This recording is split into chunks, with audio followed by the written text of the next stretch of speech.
All right, cool. Perfect. Good afternoon, good evening, good morning, wherever you are, ladies and gentlemen. My name is Natural20, and this is 2,500 orbs for the NSPCC and Severa.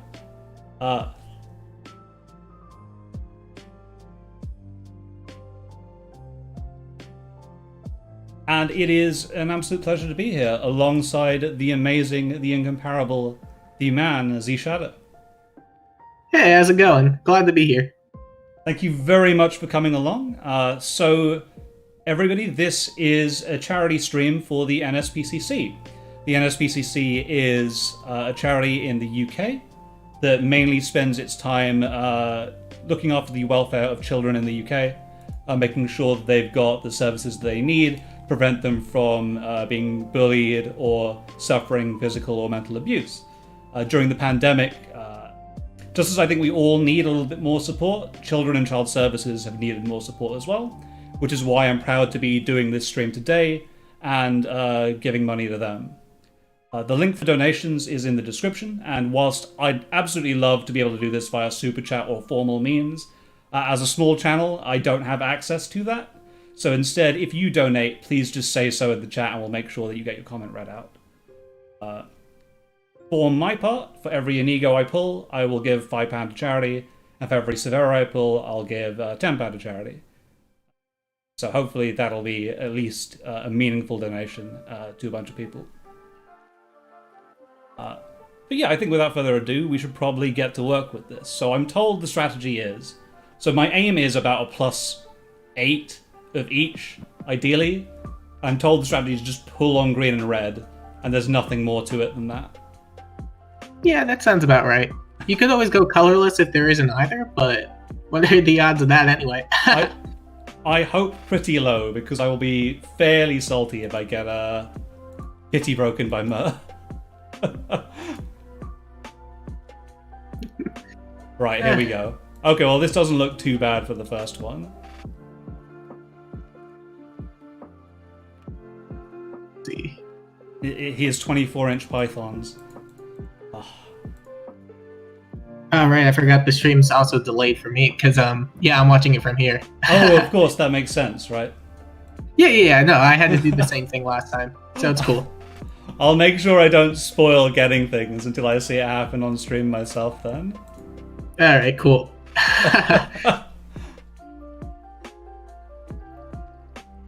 Okay, well that's interesting. I'll wait for the stream. I won't wait for the stream to catch up, but the pull is pretty funny that's coming up right here. Oh, let's see.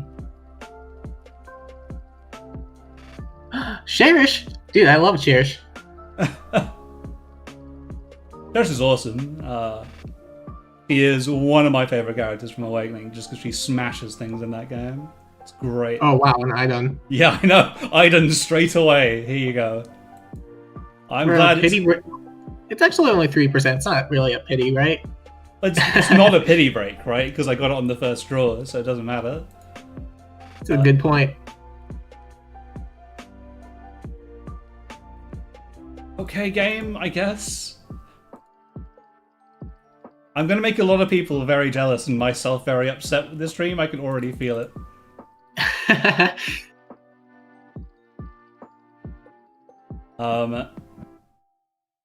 So I've got a couple of questions, if you don't mind, Z-Shadow, about like Fire Emblem in general and that kind of stuff.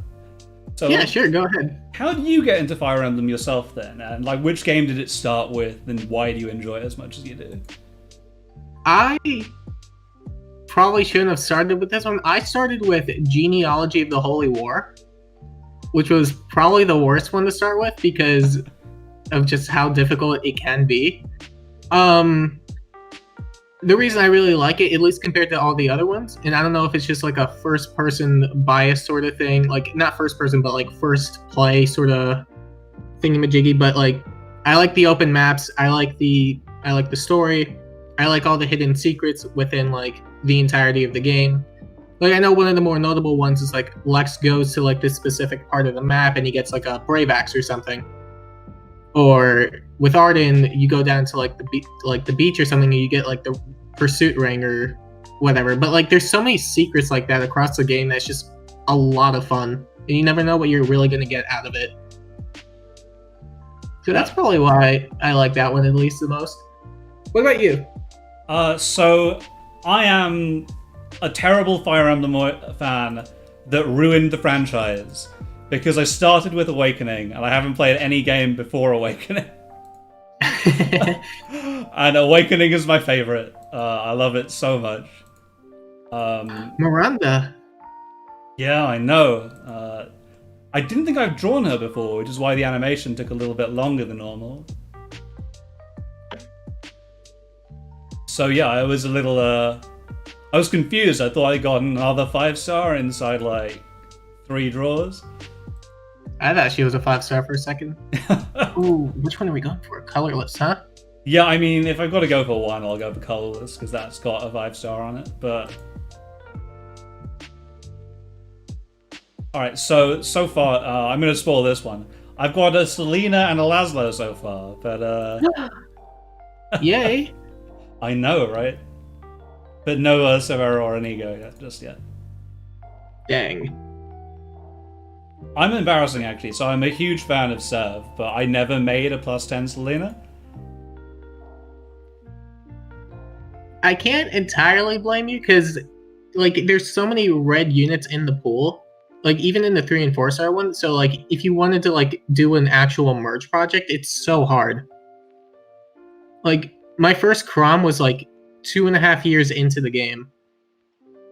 Yeah, like, especially because, so I'm not fully free to play, right? I got the Resplendent Cordelia because Cordelia is easily my most used unit by a long, long way. And I was like, well, this is actually guaranteed. It's not gambling. It feels different to going for orbs and hoping something works. By the way, guys, that's why I have 2,750 orbs, because I didn't want anybody to feel like any of the orbs I was using weren't free-to-play ones. I've got orbs through, like, money. I've got about maybe, like, 50 orbs in this game through money of some sort. That's about it. It's not bad. It takes like 8-9 months of saving to get that far anyway. Yeah, so I didn't spend anything from, like, I want to say about April of 2017 through till about February of 2018.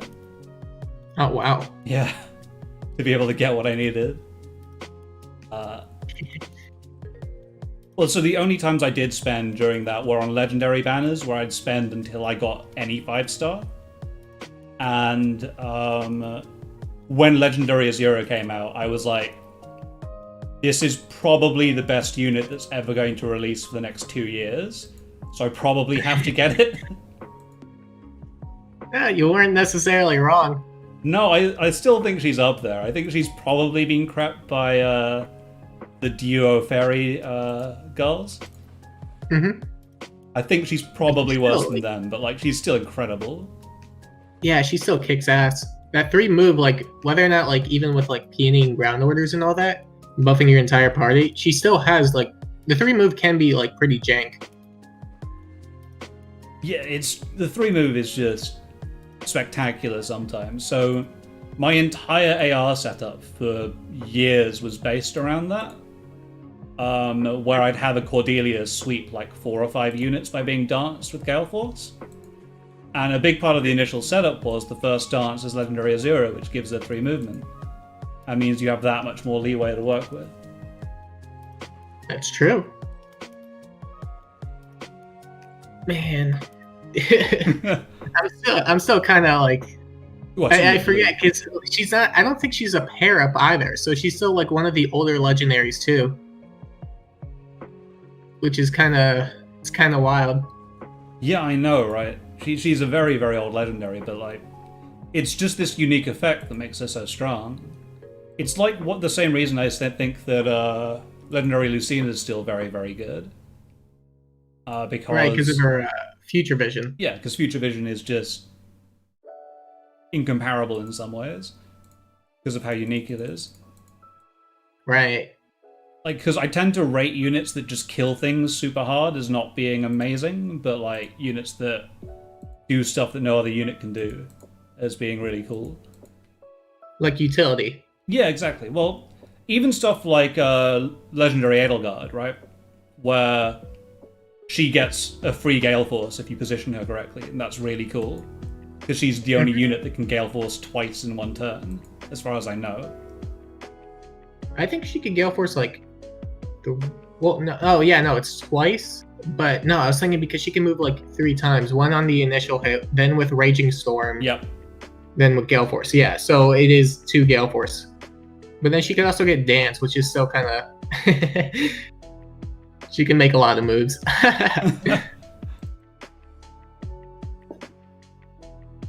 Yeah, like... Yeah. So she was great for me in AR, right? Because I consider myself too dumb to play this game as like an enemy phase game. I don't... The computer's movements confuse me and will always confuse me forever. So my plan for any map is if I just kill everything before it gets to me, then I just don't have to worry about what the AI is doing, and that's how I work. It's a fair strategy. It works a surprisingly large amount of the time, but it does run up against a wall eventually when you get lots of horses, because you just can't get in fast enough. Right, that makes sense. I kind of take not a similar approach, but I usually do like one type of play style, and that's just placing Laszlo in front of everybody and then hoping for the best. Well, he's very good now with the Brave Refine, isn't he? Oh yeah, it's a wonder. I'm still surprised they gave that to a 4-star of all things, but you know what? I'm not complaining. I know, right?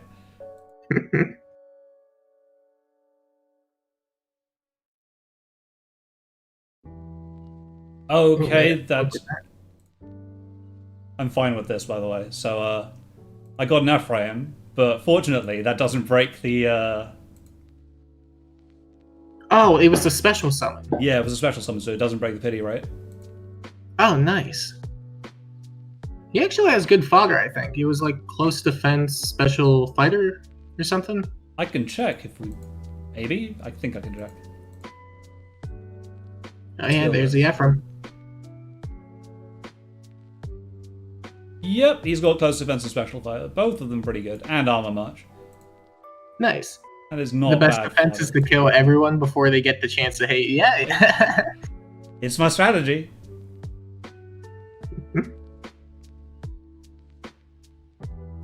Ooh, another Selena. You gonna merge her up now? Yeah, well, I probably will now. Now that with luck, I'll have a decent Severa as well, so I'll be able to merge her up. I have like 600,000 feathers, so I don't really have an excuse.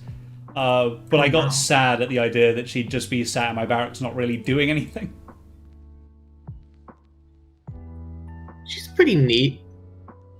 Yeah, but like, I feel like it says something about a character when their refine is, if you're worse than your opponent, then you get a bonus.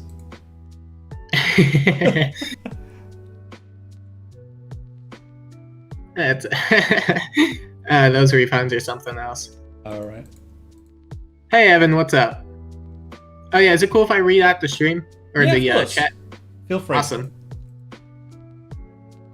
We got Severa time to donate.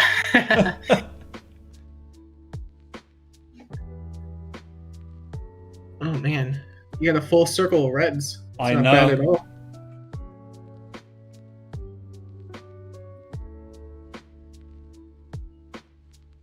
Here we go. Right. Oh, I'm getting to a pretty high pity rate here. Well, that's like the worst part about summoning for your favorites, because usually like sometimes you'll go for like fodder banners and be like, oh cool, I got it pretty early, but then like you try and snipe your favorites and it's like it goes way too far and beyond. No. But you got Bartre. He's got a moustache, right? That makes him the best character in the game. Oh, for sure.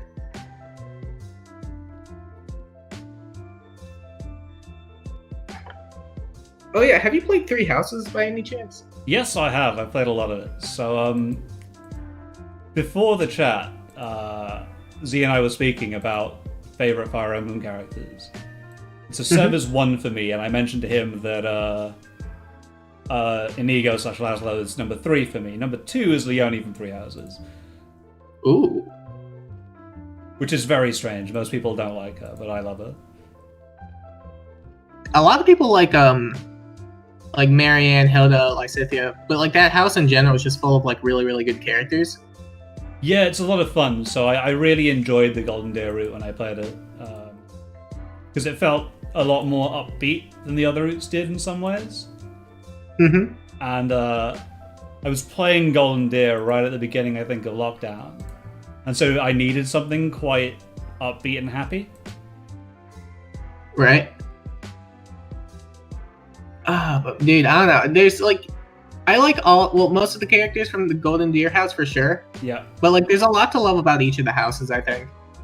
But like, I think out of like, at least from the Golden Deer, I think Raphael was my favorite, as well as Lawrence. Mm-hmm. Lawrence I really liked through his at least his character development stuff through his supports. Yeah. And then Raphael was definitely like the whatchamacallit, the comic relief. That stuff was fun. Yeah, I enjoyed that as well.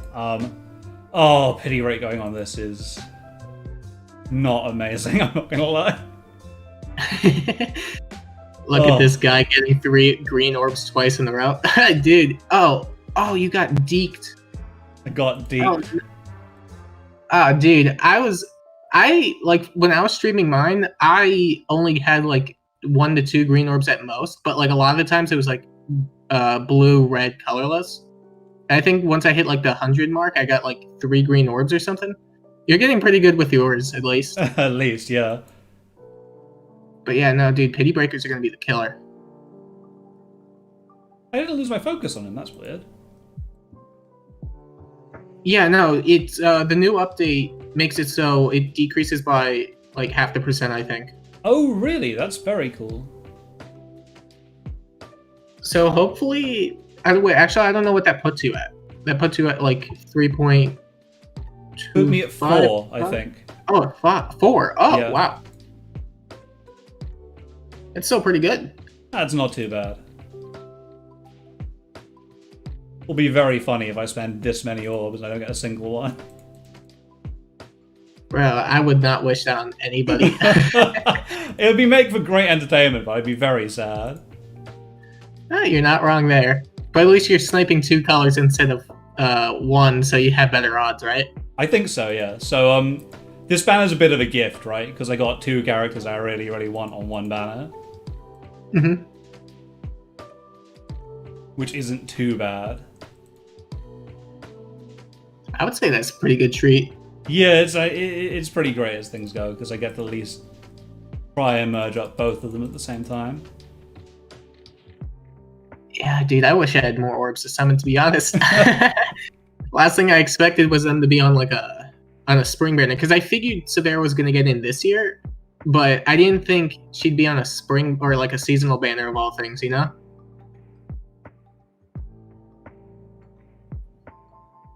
Yeah, I know, right? I thought that they'd bring her back as like just a normal character on a normal banner. I'm annoyed by this pity break you're about to see, by the way. Oh boy. Dude, I can probably relate to all the pity breaks. So I'm dude, come on. No. Come on. I don't even know who he is. Bro, he's Forsetti man from Genealogy. Yeah, alright. He's pretty good. It comes with a special spiral and all, so that's nice. But yeah, dude, I don't understand what it is with like going for your favorites and then getting these off summon.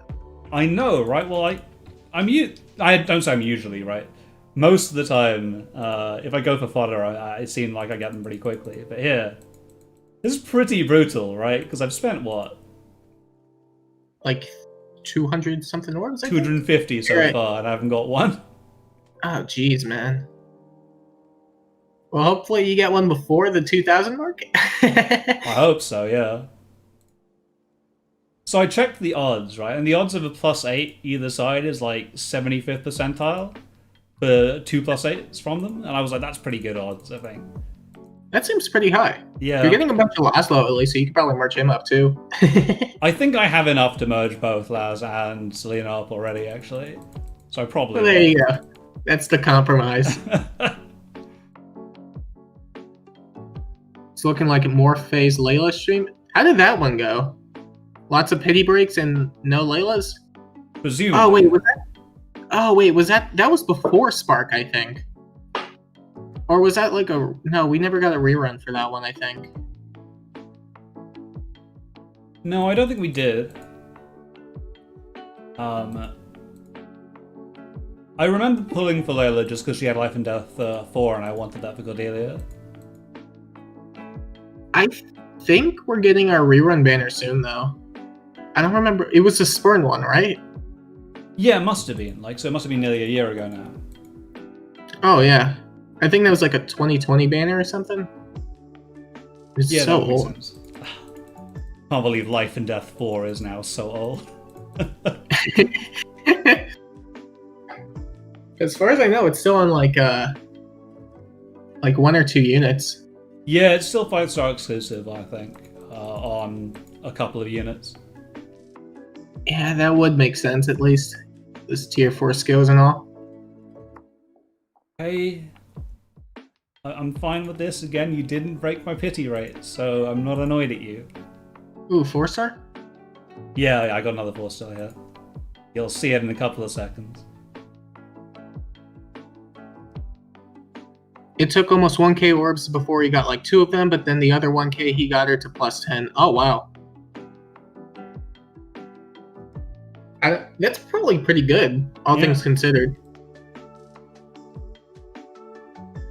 I mean, I'm trying very hard to just lure large numbers my way to whatever I need, but if it's not to be, it's not to be.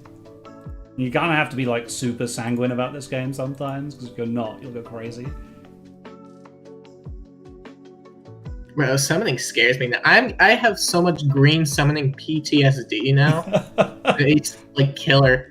Because initially, like the first big one I did before, like I did my whole YouTube thing was like the whatchamacallit, the performing arts, because I wanted to finish my Inigo merges. Yeah. And I had like 2,400 orbs, right? And it took barely all of them to get what I needed. And I ended up with like 80 something pity breaks or whatever. It was a lot. Ouch. I had at least 10 copies, 11 copies of like every 3-4-star like green at that point. So yeah, every time I look at a Sheena, I kind of like die inside. I think I'm going to feel like that about basically every red in the game at this point. Oh my god, it's so killer. Because there's so many, but you always feel like you summoned the same, like, 2. I know, right? Well, I mean, because we've been summoning the same ones for literally years and years and years, right? Yeah, pretty much.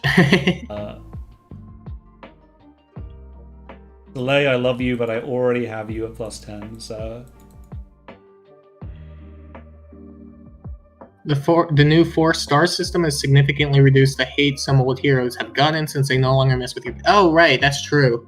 But we also don't have any more 4 or 5-star units anymore since they demoted Altena, which is wonderful. Yeah, definitely. I'm a fan of the newer system, actually. I get a lot less annoyed at the, 4 or 5 stars that show up. And it's like, you get some cool units out of that as well. Like, I'm happy to have a merge on my Erica because of that, you know? Yeah, that's true. But I don't know. I feel like also when I'm trying to get like some... Well, actually, no, never mind. I was going to say like, oh, maybe I kind of wanted a pity breaker. I was like, no, I don't actually want like an old pity breaker, even if it's like a unit I like. I'd rather get the 4-star. Yeah, I know what you mean. The first time I saw it, I didn't realize... Oh my god. The first time I saw it, I got furious because I thought I'd been pity broken by a 4-star I didn't want. And then I realized, oh, hold on, it's actually fine.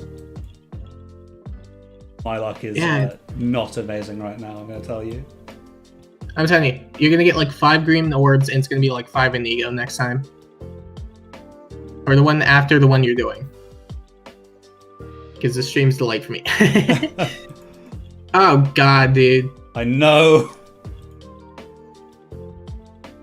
At least he has Sudden Panic. Sudden Panic Sudden time Panic's both not 4, bad. yeah.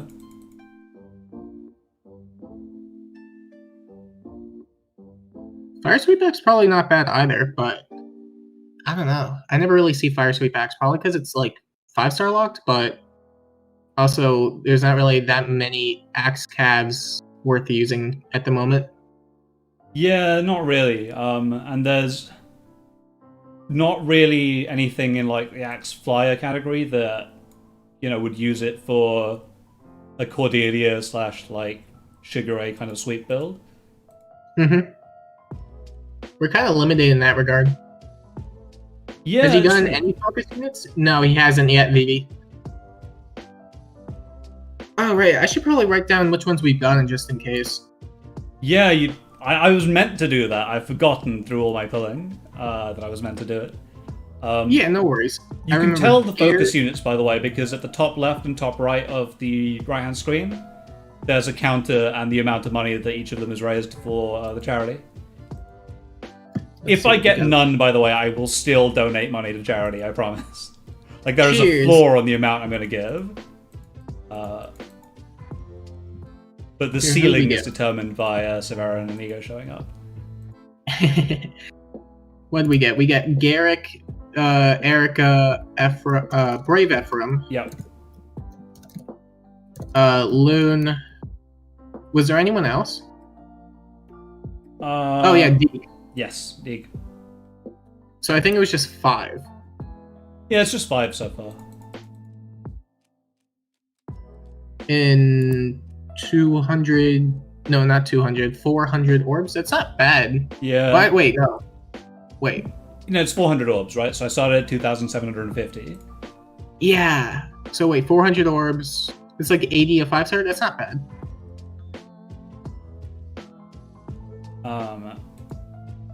Yeah, so I'm going to spend 2,500, but I want to keep 250 because I want to be able to kind of assess where I am and be like, well, do I want to go all in on a red to try and pump a Severa to +10? Do I want to continue spending on both? So you won't see me bottom out, guys. You'll just see me lose orbs I spent a year saving. Bro, we need to get some hype. Oh yeah, Deirdre. We forgot Deirdre. Yes, we got her as well. So glad to have do the anything, chat. so like, yeah.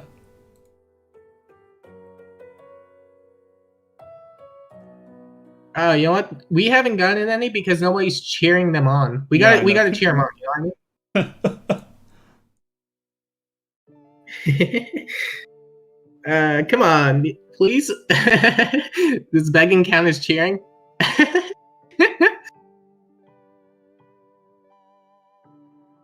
All right, so there's another one coming. Oh boy. It doesn't sound like Severa, so I'm not worried. But it's also not a pity break, so I'm not upset about it. Okay, that's fine then. Who to guess? Is it Ike? Nope, it's Sanaki. Ooh. Yeah, Sanaki's cool. And that makes 7 5-stars so far. Yep. Not bad. Plus, you still got your pity. I still have my pity, that's the important part. Okay, game, sure, I will keep on taking these 4-star promotes. Another one is coming. Another one. Another one.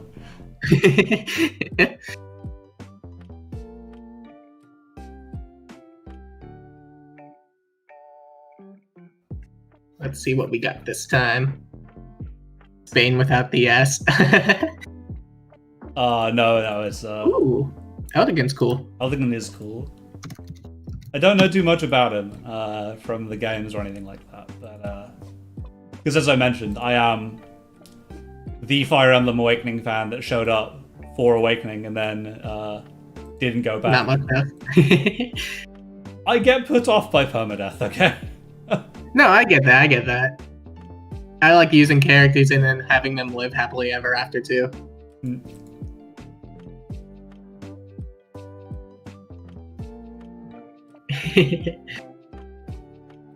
Man. This is not great luck, is it? I kind of want to say no because it's true, but also I've got like a huge haul of 5 stars on this, right? you got like 8 or 9, I think. Yeah. Let me count. 1, 2, 3, 4, 8. You got 8. It's not bad, all things considered. And the pity rate can only go up so high, right? I know, right? It can only go up so high. It's certainly not going to get broken. At least you're getting all the Laszlo, so that's something. What do you think of Stall? Yeah, sure. Hold on. Ooh! Yes! Number 1! Severa times 1. Go to Severa count. Switch that from 1 equals 5 pounds. Go. Cheers. Ooh, that's a pretty good IV too. Yeah, that's the best possible IV you can get for her. Assuming that you merge her once and get rid of the minus defense, but... Right. Now for the second one. The second one. Finally, she came home. Such a great congratulations. Oh, I need to trim down my barracks at this point, so we're gonna have fun with that.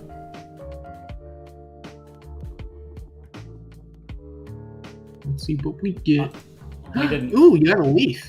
Yeah, I got a leaf as well, so yeah. Bro, these 5 stars are pouring in.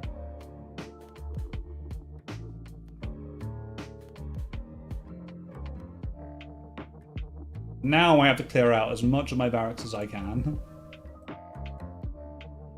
How much room do you have?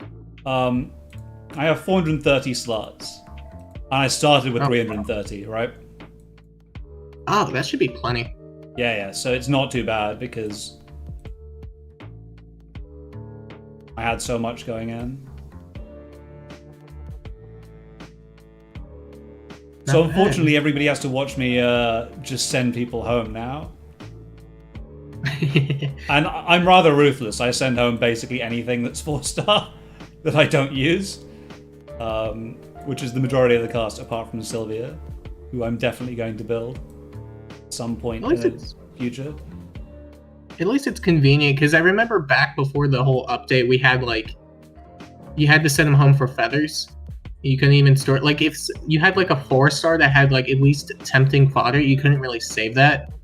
Yeah, that was awful. I'm really glad about the system that they've got now. It's pretty good. Game's come a far way, to be honest.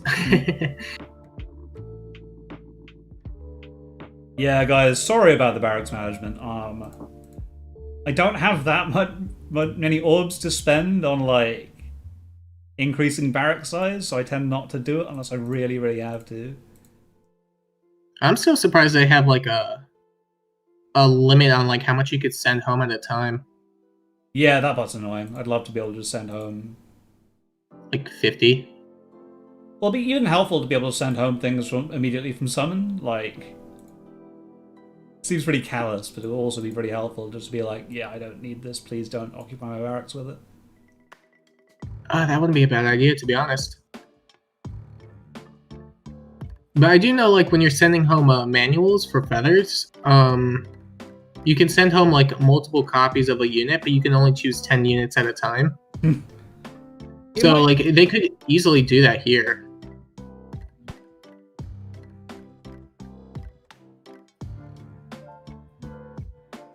If you somehow get 127s without a 5-star, you'll get a full 5-star circle.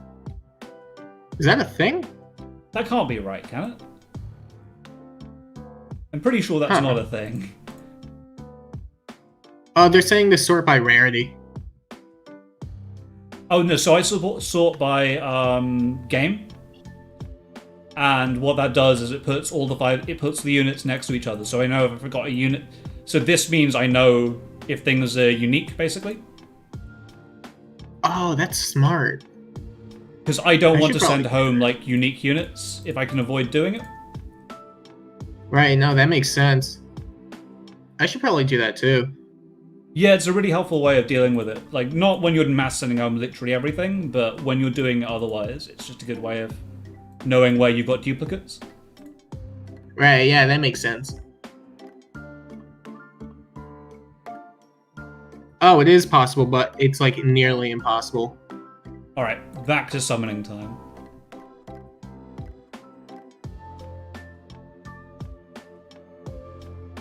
And then at 3%. Yeah, back we go to 3% rates. I can live with it though. It's all up from here.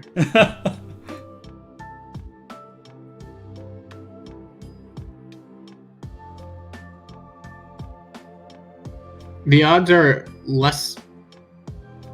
Wait, they're greater than 1 million? Or 1 in a million? It says less than 1 in a million, so... Oh, right. I can't read. That's okay.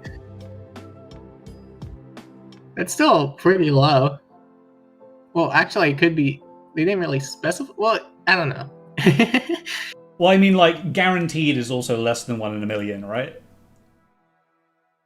Right. Yeah, no, that makes sense. I don't know. I could be referring to this in the wrong way. I don't know either. I'm not smart.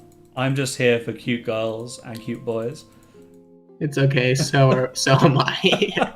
Math is for the smart people who don't play Fire Emblem. I'm like, how do I end up playing a series like this, which is ostensibly tactical, when I have no idea what's going on? Bro, because they crit and they say like the cute line, and it's like, yeah, I like this game. You're from Awakening, but you're not the right person.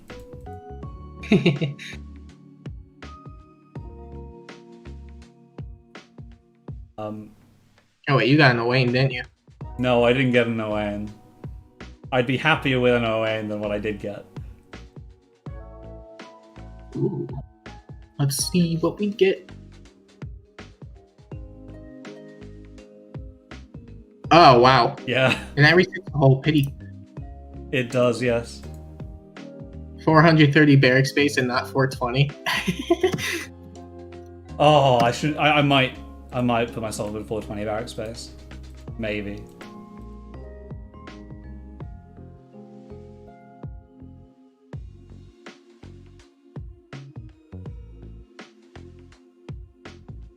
Dude, I'm so jealous of your 3 greens. I seem to be much better at pulling greens than you do, but much less good at pulling an egos than you are. Bro, I just want greens. I tried going again the other day because I had like 20 orbs from the Tempest trial. I was like, it's at a 4.5% rate. Why the hell not? And I got an Edelgard, and I was like, it was not the most pleasurable sensation, but at least she's good, so I could probably use her for something. Yeah, you could use her for a video of some sort, I'm sure. Yeah, that should be fun. Gives me more content ideas. So yeah, where do you get kind of your content ideas and stuff from? Like, what's your inspiration for doing this Fire Emblem stuff to begin with? Well, the initial reason I started was because Laszlo finally got, like, I was waiting for like forever for Laszlo to get a refund, because it's like, check it out, guys. Like, I would joke around, it's like, check it out, guys, he's gonna be like the best sword unit in the game, right? And turns out he was when he did get his refund, or one of the best. And ooh, a Tiki. And it was like, I was kind of in that weird high moment where I was like, I gotta drop everything and show off how cool he is. And then it kind of just went from there.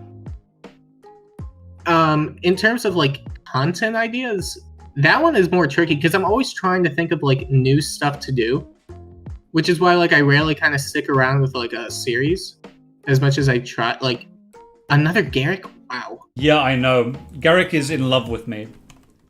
Right, you could probably merge him up instead. By the way, a shout out to Andrastin, who donated £20 to the NSPCC to get the ball rolling. So thank you very much. Ooh, awesome. Thank you. Wait, what were we talking about? Garrick? Or ideas. Ideas, yes. I don't tend to stick around with stuff too often, and usually like I'll find that like maybe I do something for maybe like a month or 2 months or something, but then I try to think of something new because eventually it kind of gets old in a sense. Yeah. If you know what I mean. So I try to keep it fresh. But the problem is that because of how the game is and what's already been done, it's kind of limited in its like scope. So like usually I'm kind of thinking of like the most ridiculous stuff I can think of. Some of it's not always great, some of it's fine. But like a lot of it's just come to like for my idea like thought process sort of thing. I kind of just like I think about stuff that like what do I want to do? Like what would make like what's fun to me? And then once I get bored of it, it's like, well, what do I do now? And I got to think of something new to do. Yeah. I had fun with the Cherish video you put up recently, with her just bashing things to death. That one was fun. That was my original Alphonse build, so I gave him a Brave Sword. And then did that. So I gave him Brave Sword and Brash Assault and Desperation, and just had him run at people, and that's how I would get arena kills with him. Back in the awful days of arena where you needed to get a kill with your bonus unit for everything. Oh, that was so terrible.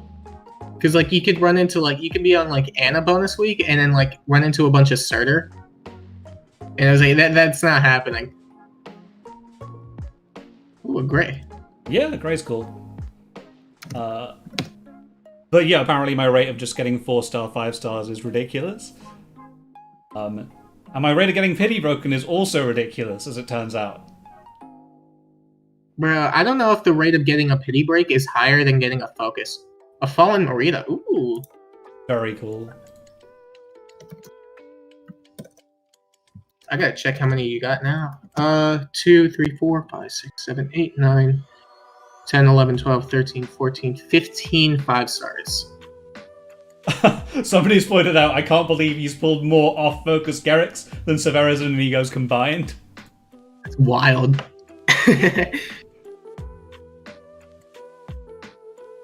The rate of a whatchamacallit, it should be easier to get the focus 5-star, right? Unless I'm like kind of like doing like a weird math thing where it's like, well, there's more off focus than focus, so isn't it easier? No, like, so wait. It's always 3% on the off focus, always 3% on the focus, right? So it should be an equal chance, right? Half of the things I've drawn so far should be Severas and Inigos. Ah, dude. Yeah. I wish they would decrease off focus and then put it somewhere to like, or maybe do like 3.5 and then 3.25 or 2.5 or something. But I don't think they're going to. They do it for the revivals, I think.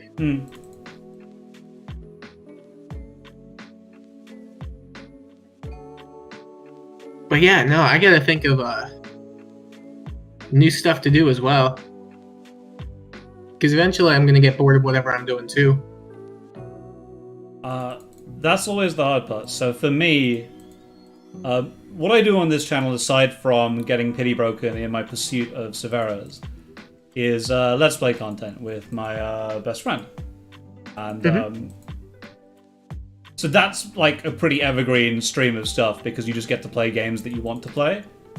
And in my case, I hadn't played very many Metroidvanias, and he'd played a ton of them, and he just basically went, what we're going to do is we're going to run you through every good Metroidvania that's ever come out. And then we're going to finish with Hollow Knight. And so that's what we're doing right now. We're playing some Hollow Knight, and we've only just started, but I'm told that I'm an idiot, but also quite proficient at the game already. It sounds fun, at least.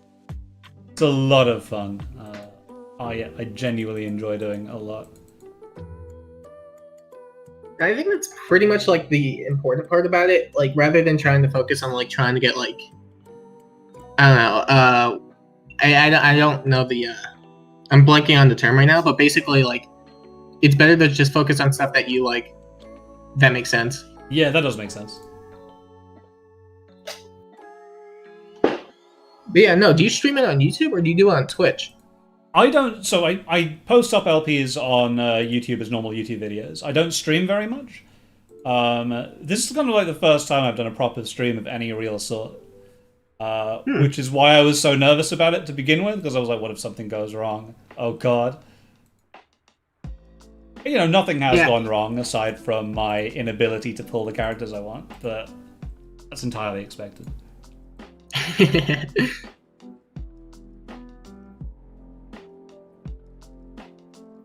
Oh yeah, where's the background music from?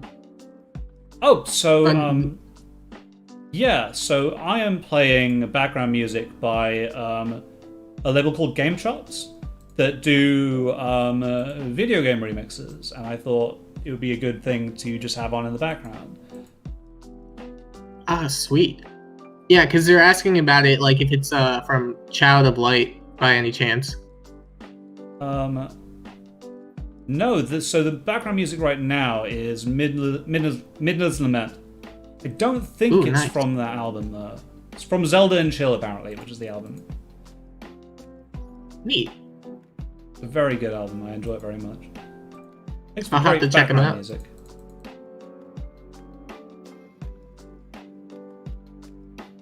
Red Hell is real. Dude, your rates are like so flippy floppy with me because like I'm seeing way more greens than I've seen reds in this entire stream. I've been pity broken by more greens, I think. I don't know, actually. I think I have. I think you're right because you had Garrick, Loon, Ephraim, Deke, Deirdre. Oh no, you had more reds. So you had a good amount of the mix anyway.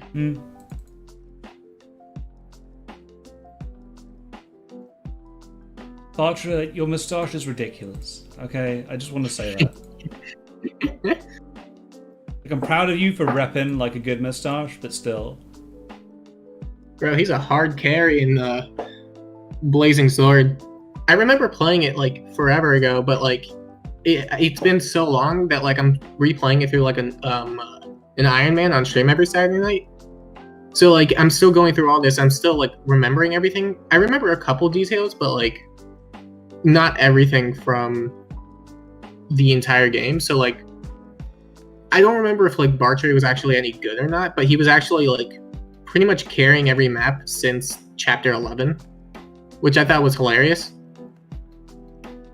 Because I think he's also the fastest one in the party. Wow. He got good speed growths. Well, I'm pretty happy with things. I say that because I have managed to get one more of our favorites.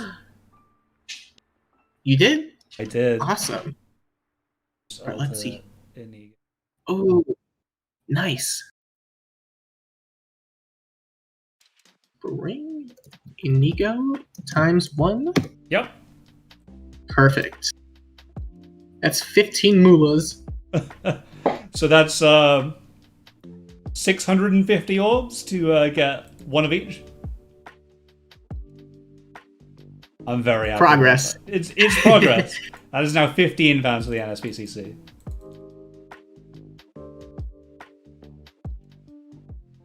IV isn't great, but I have like enough trait fruit to fix anything I want for 50 years. Right. But you know what? It's all up from here. Clearly, right? Yes. Has to be. That's how odds work, right? It has to be up from here. Yeah, true.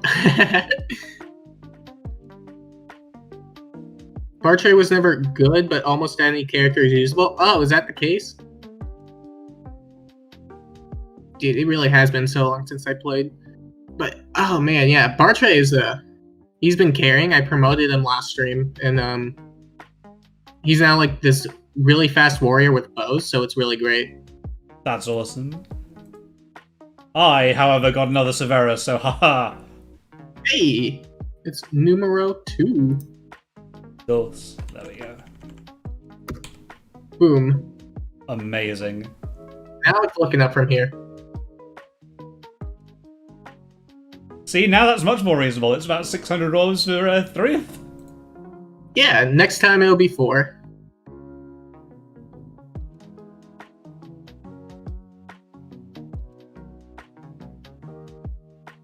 There we go. That's what I like to see, Fair. You took some pity on me. Guy's clearly suffering at this point. Let's help him out. If you just beg, maybe they'll maybe they'll help out. Yeah, maybe. You say that, but like I was begging for them to put Sev in the game for 3-4 years. I'm surprised it really took this long, to be honest. It's strange, right? I would have thought the Awakening trio would have been more prominent than they are.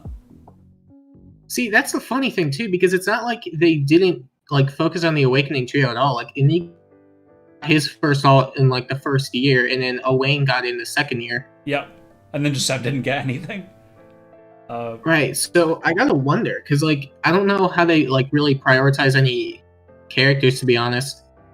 Because last year, I'm pretty sure she scored really, really well. In fact, I'm gonna go check that real quick. Check the stream though, because I got one more. Hey. There we go. What we like. We're looking good. 8 more to go. 8 more.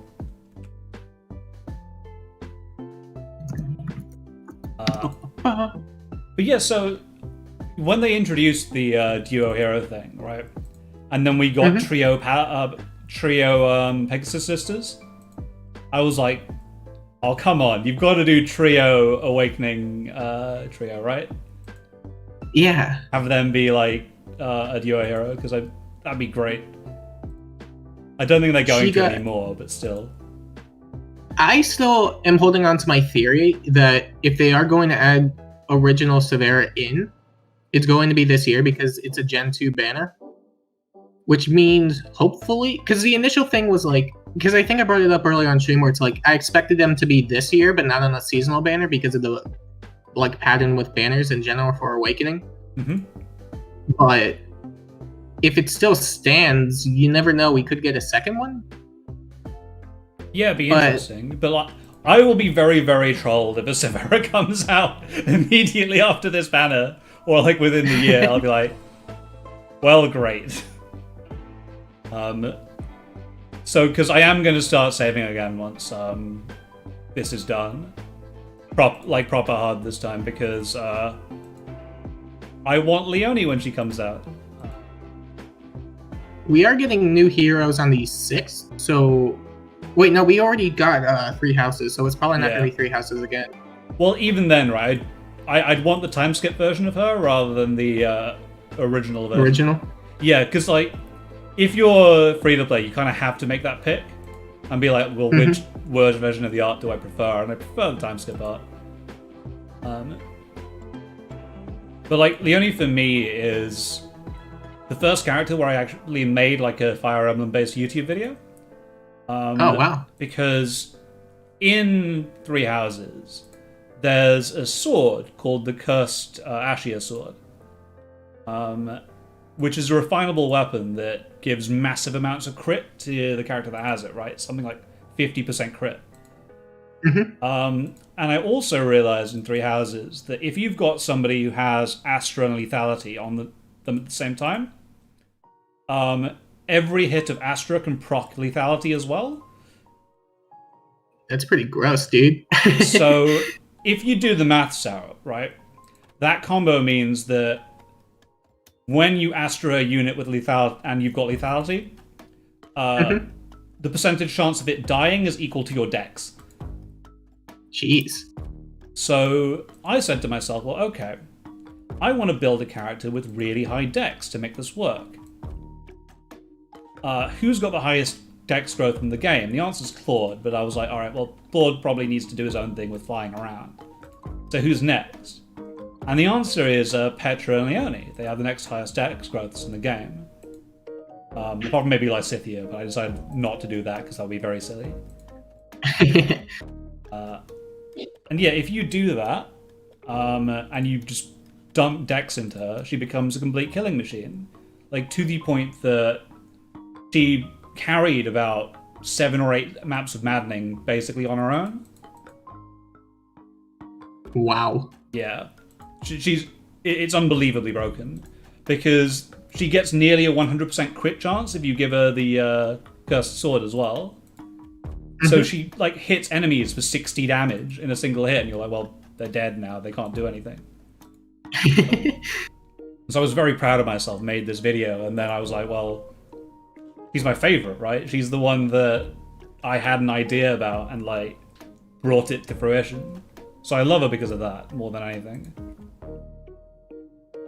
That's a nice story, man. I really like it when people find like their unit that like they really like and then roll with that. It's a nice feeling. Oh yeah, definitely. Oh yeah, by the way, for reference, Severa got 67th place last year, and then the year prior she got 58th. Yeah, she's very popular like that. I don't know why she dropped though. That wouldn't have made sense to me, but there you go. I think she dropped because Three Houses. Oh yeah, that would make sense. But then like after the Three Houses hype thing, or at least it's still there, but like it died down a bit because a lot of the units got in. Yeah. But she definitely rose back. And it's been like, 2 years since Three Houses now, right?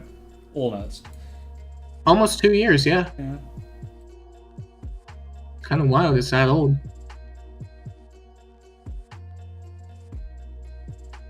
I don't know when... Oh, 2,000 mark. Oh god. No! I accidentally paid for orbs I don't want. Summon colorless. Yes, I At did. least that has... What'd you get? I got a Mercedes. Nice. Use your faves every Fae game. You're not wrong, Jimmy. You're not wrong. I think that's definitely a thing. I think that a lot of the time for me, I'll just pick out units that I think look cool, but then units that end up being very, very strong in the game leave an impression on me because I tend to use them more. I tend to develop an association with them, if you know what I mean. Yeah, I get what you mean. Yeah, no, I'm gonna have to try that next time I play Three Houses because that sounds really fun. Oh yeah, it's really cool. And we're going to have to go back to barracks and send home some more dudes. Compile them. Oh man. Oh no, that's not what I want. I want to manage barracks. Should we take a break for about a minute or so while I manage these barracks? Because it's been going for an hour already. Time's flown by. Yeah, no, that's fine. I had to go anyway and take care of some stuff anyway. Yeah, but no, thanks for having me on. It was a lot of fun. Thank you very much for coming along, and thank you very much for keeping me company. Of course, anytime, man. It's been a lot. Best of luck with your summons, and hopefully you get that +10. Hopefully, yes. So, guys, right. We'll be taking a small break right now. Thank you very much, Z, for showing up, and I believe Marbles Soda will be here in a little bit once I at them on Discord. Perfect. All right, take care. Cool.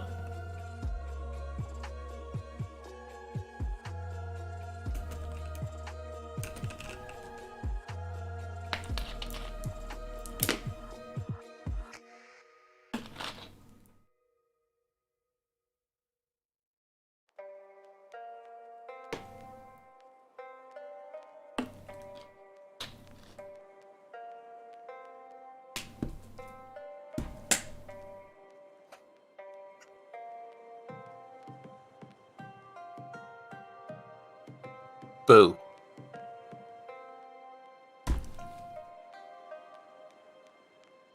Uh-oh, I don't think he hears me. No, I can hear you just fine. What's up? Yeah. Sorry, I put up the break screen briefly, but since you're already here, we can get straight back into it. So, ladies and gentlemen, welcome back to the charity stream. 2,500 orbs for the NSPCC and Severa. My name is Nuttall20, and we are doing this on behalf of the NSPCC, which is a charity in the UK that is for the protection of children in the UK. It provides care and support for them, help through any problems that they have, be they mental health issues, bullying, or online or physical abuse. During the pandemic, just as I think all of us have needed more support, children and child services need that much more support as well, which is why I'm proud to be donating as part of this stream, and hope you will donate too, so thank you very much. So for every Severa I draw, I'll be giving £30 to the NSPCC. For every Inigo, I'll be giving £5 on top of that as well. So right now we're at £35 with 3 Severas and 1 Inigo. And I'm joined now by Marble Soda, who's very kindly decided to join along with the stream. Ha ha ha ha ha. Hi. Hi. I have been enjoying what was a horrific rate of getting things on banner. Oh, don't worry. Once you're at that 1500 mark, you're just gonna get them left and right, baby. Let me tell you. Oh, totally.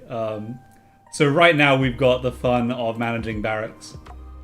It says just give us unlimited barracks, man. It'll be fine, right? Yeah.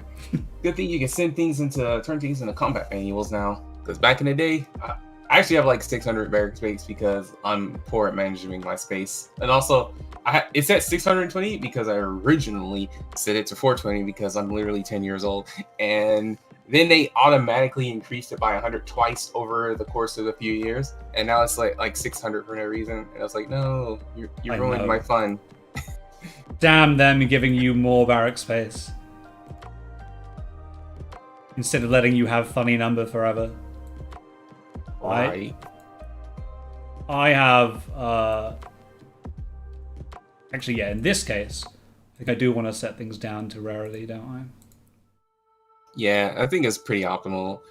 Like, what I typically do is if I get like a unique one, like if it was like my first copy of, say, Lex or whatever, I would just favorite him and then go from there.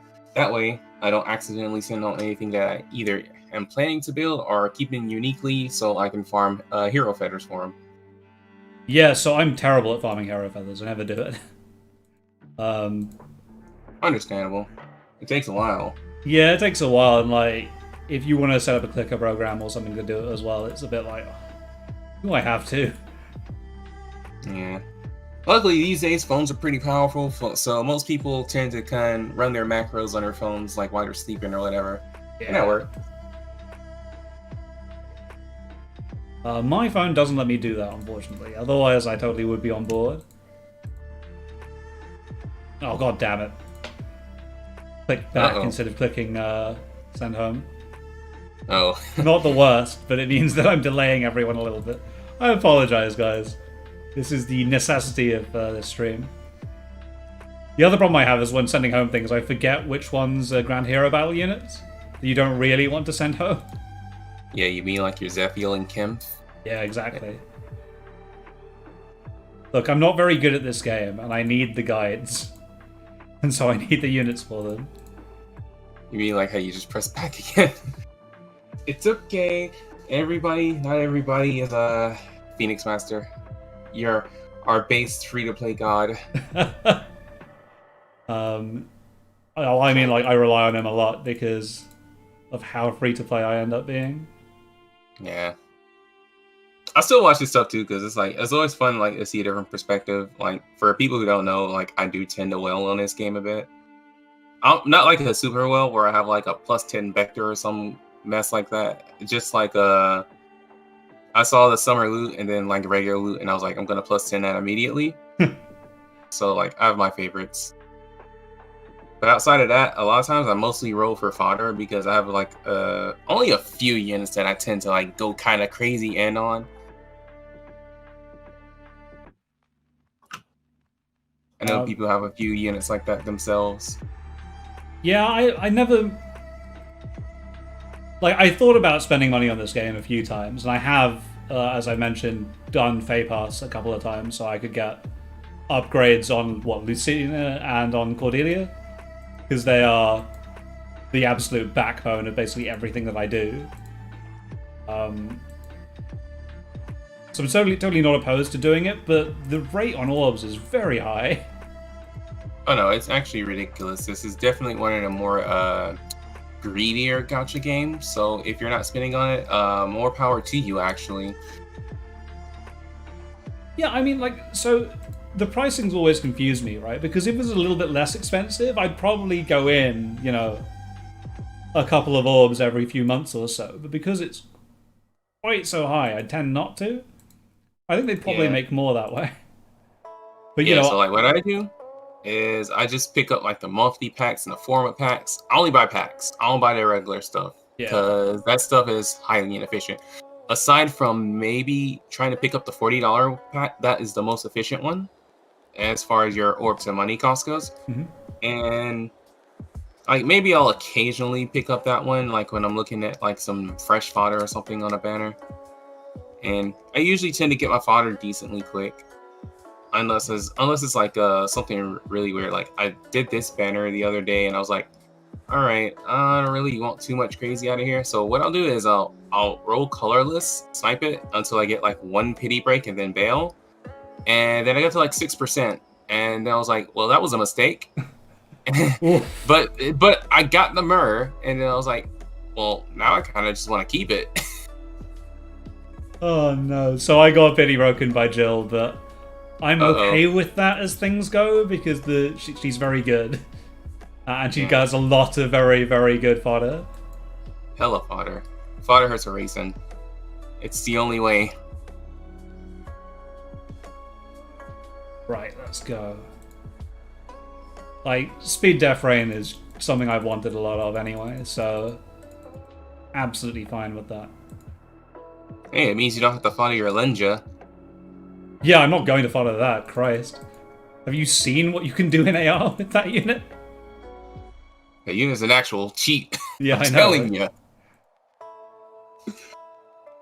Like, I was doing that with a Byleth. I was doing basically the Linja strat with a duo Byleth instead. And that worked out pretty well, but now I've got the OG, it's probably going to be a little bit easier for me. Oh, yeah. I've seen some really degen strats with Lenja. Like, somebody will bring in Duo Nanian. Yep. And then they'll also have, like, Duo Peony. And then they'll also have... Well, they don't use Dorothea, but they also have, like... So they'll be, like, a bunch of Duo units, and then, like, the Lenja. And then they just move, like, 10 times. And it's like... How is this character real, bro? It's a product of having double dances in the game, right? Because I've got Doraline, the Plegian Dorothea for the duo dance, and it's just ridiculous. Because you just remote dance a unit and then kill something 3 spaces away that just didn't have any right to die. Yeah. Luckily, they don't work on Lenja. That'd be absolutely ridiculous. That would be bonkers, wouldn't it, if that worked? Good. Like, the one thing with Duo Peony is she at least has to be adjacent. Yeah. You have to have at least some sort of brain rather than mine. Oh, a little bit. Like, if anybody's seen some of my recent stuff, I put, like, Gale Force on, like, physical dancers, and, like, yeah. So you combine that with Lenja as well, and then you just have, like, a whole heap of mess. It's very fun, but it's also very, busted. Yeah, I've seen your videos doing that, and I was like, that is some disgusting stuff. It's something I, like, theorized about a year ago when I was trying to find a way to make my Cordelia attack in AR better. So I was like, well, if I put Fury 4 on Cordelia, and she attacks 3 times. Yes! Sorry. Another one. Aw, yeah. Let's go. It's a bit of a delay on my end. Yeah, I figured as much. It's a trade-off between seeming like I'm lagging, basically, or my co-host is lagging and nothing else. There we go. The Sev rate is looking good. The Inigo rate, not as good. Which is actually quite a surprise. Red is usually the worst one to pull on. Although these days, I'd say it's probably colorless because they threw all those healer demotes in, and now colorless kind of sucks to roll on. Oh god, yeah, colorless hell is a real thing. Yeah, it was good for a minute, but then then they just started putting a bunch of healers with no fodder in, and I'm like, god damn it, it was so good for a minute. But at least if I start getting colors that are like pretty sick outside of like maybe Hinoka, I don't know. Oh god, yeah. Forgot she is in that pool. Bonkers is... Wait, is it Bonkers? I think that's Bonkers. I forget, right, which one it is, but it's a good one. it's basically the scourge of I can't remember the mode now. The former Soul node. Oh yeah. Yeah, because when Hinoka shows up in that, she's effective against like half the units you have most of the time. Oh yeah, because she's like a terrible unit to play with, but in the AI's hands, she's like absolutely ridiculous. It's like her, Jill, and Dusel. If you ran them into one of them, like you're probably gonna lose a lot of units for like no reason. It's so stupid. they're one of those. I like to call them AI units where you typically, well, actually, Dusel's good in general, but like when I see those types of characters, I'll be like, they're annoying when they're like in the hands of the AI, but not so much in players' hands. Yeah, totally right. I have enjoyed, so I don't do this in my AR myself because my AR defense is just terrible. My light defense is a meme where if you see it, then it's not a defense, right? And if you don't see it, it teleports Lysithia into your face, and somebody gets very confused by it. But I enjoy the aspect of this game where you're having to figure out how the AI will move from your perspective, and you're planning around that. I think that's pretty interesting a lot of the time. Yeah, I like it. I'm actually a little bit 50-50 on it because like part of me is like I like seeing the AI Number do 5. some crazy Sorry. stuff. Hey, let's go. Number 5. Yeah. But yeah, I kind of like seeing the AI do funny stuff, but at the same time, I feel like I'm missing like there's like a piece of like competitive aspect that's missing from the game to me, and it's like, what if I could fight some real people? Just to see their reactions to some of the crazy stuff that people do. People are like, and I feel like people say this a lot. They feel like they're too afraid to like see something like live PvP in this game because they feel like it's just going to be a turtle fest. But the truth is, these maps are tiny. It's going to be the opposite of that. Like we're going to see some, like if you've seen like the people who do like return traps and stuff, like yeah, like that's just the AI's way of doing it. But players, they'll smite a Linja or something into your team turn 1 and then sweep you. That's where the real meta would be for live PvP in this game. It's not gonna be turtling. It's gonna be rush being people. Yeah, so and I'd be very excited to see something like that, though. It would be really interesting to see in some ways, right? And I think it would be a lot of fun. The thing is, you'd have to find some way to deal with the fact that first turn has just this massive advantage in like the base state of the game. Because you're absolutely right? You can just chuck a unit halfway across a map and murder somebody. And if you can do that on turn 1, then there probably needs to be something to help the people on defense on turn 1, right? Yeah, so there are other games. Have you heard of Langrisser? Yes, I've heard of it, but I've not played it, so I wouldn't be able to tell you anything interesting about it. Okay, so they have 2 different types of PvP in their mobile game. One of them is where it's basically like chess. You move 1 unit at a time on your end, and then the other person goes, and it goes back and forth like a chessboard. And they have restrictions where the arena will you can't stall. You have to move a unit, and you can't move them to the exact same space. Yep. So they use that to prevent turtling, and they also make you go 1 unit at a time for each side to balance things out. So you don't have they do have like a sort of gale forcing in here, but it doesn't like activate immediately. It's actually very interesting. And then they have another one that's a little more traditional, like Fire Emblem-ish, but as each turn passes, the screen gets smaller, and you have to keep moving your units forward to people to keep them from like turtling. And it's like that's another good way to do it. As far as the actual balance in the game goes, I couldn't really tell you. I don't play too much Langrisser, but yeah, like there are ideas for like making like live PvP for like Fire Emblem and making it work. Good lord, you got another Deek, dude? I've had more Deeks than I've had Inigas. All right, more pity-breaking Deeks. Yikes. Oh my god. Holy shit, dude. Deek's out for Inigo.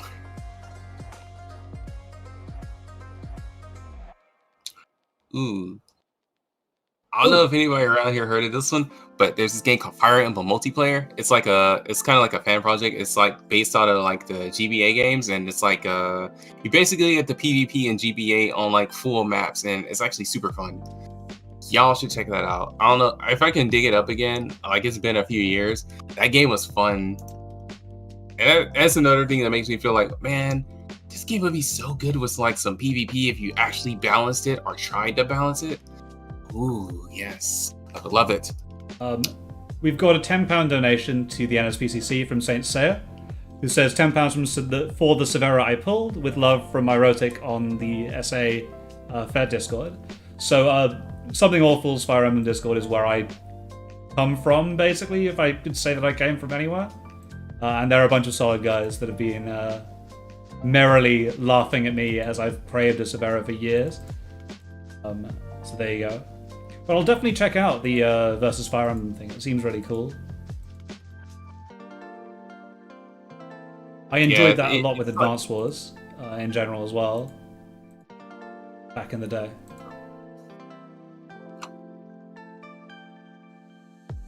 And there's actually a program online called Advance Wars by Web, which is basically just, what it sounds like versus Advance Wars online. It's really, really good to play. Ooh, that sounds fun.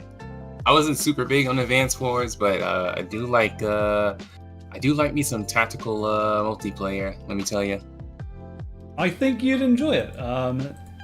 They have the very traditional style of Advance Wars, but then they've also figured out how to make tiles that teleport people, this kind of stuff as well. I'd love some more teleporting tiles in AR. Yeah, like, could you imagine like just having more traps where it's like you step on this trap, it'll push you 2 spaces back, or if you step on this tile, it'll randomly swap you with one of your other units. Like, give me some gimmicky stuff, man.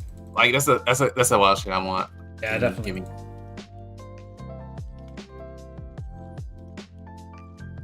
All right, is it time we sue this game? Freaking sue. I already have one as well, so there you go. I don't want more units, I just want Inigos.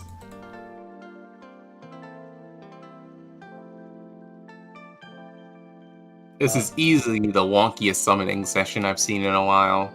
Like, your green is going, like, awful, but your red is actually decent. I don't know what to say, that's how my luck works, apparently.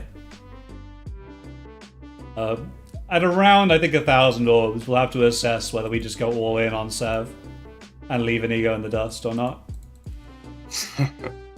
I don't want to. I really, really, really want to be able to play with him as well, but you've got priorities, man. Like, it's number 1 versus number 3. Well, hopefully you can at least +1 them, which I'm pretty sure you will. You'd think, right? You'd think with these odds, I'd get a +1. But I'm beginning to have my doubts. You just need to hone in your chaotic energy and think about it more in a way. Wow, I think I'd really like the +10 at Diek right now. I hope I don't get any more Inigos. Yeah, I know, and right? Boom, there you go. You got 10 more right there. I swear, if this green orb ends up being a dick, I'm going to be very annoyed. Oh, oops. It ended up being an Inigo! I didn't mean to jinx you there. It worked! It actually worked! I told you. I told you gotta summon your chaotic energy. You gotta hone it, my boy. You gotta be ready. You gotta be like, you gotta trick the gotcha. You gotta something. I don't know. Oh my god. Turn off your desire sensor or something like that. That's what I do. Well, it works sometimes, but sometimes you spend 1,400 orbs and then you only get like a +1 in that. Yeah. Oh god. That was the worst summoning experience of my damn life. Easily. Yeah, I can imagine it would be.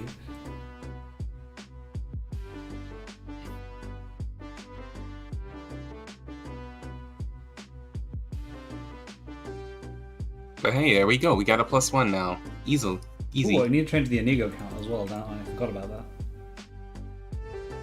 Hey John, what are you doing here?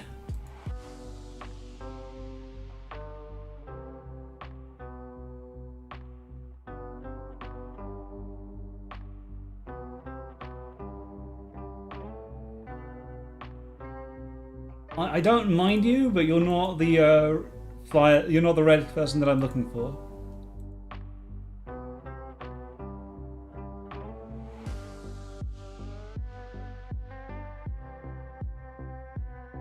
Oh, pretty, a leg. Yeah. I'm pretty sure she's due for a refine, so she'll be very interesting to keep. Oh, another Jill, apparently. Okay, yeah. I'll keep on. Like on a pity break. That's odd. Yeah, I know. I thought most of book 2 was already like in the 4-star special thingy, but I guess not. Apparently not, no.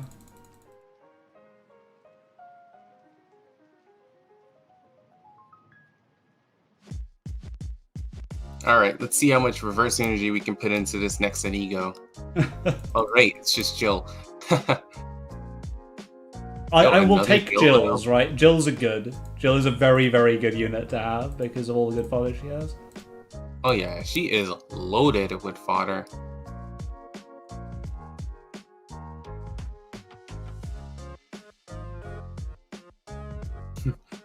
Someone in chat asking, does Desire Sensor has an off switch? Yes, it's not exactly it's not a switch, but it is it's more of a button. If you press it, sometimes it turns off.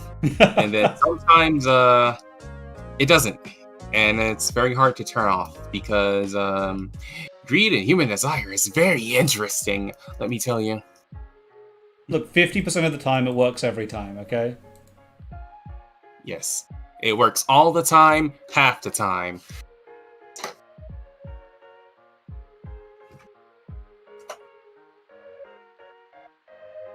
Hold on. Yeah, so general question for you then. How do you get into Fire Emblem to begin with? Which games do you kind of start with and all that kind of stuff?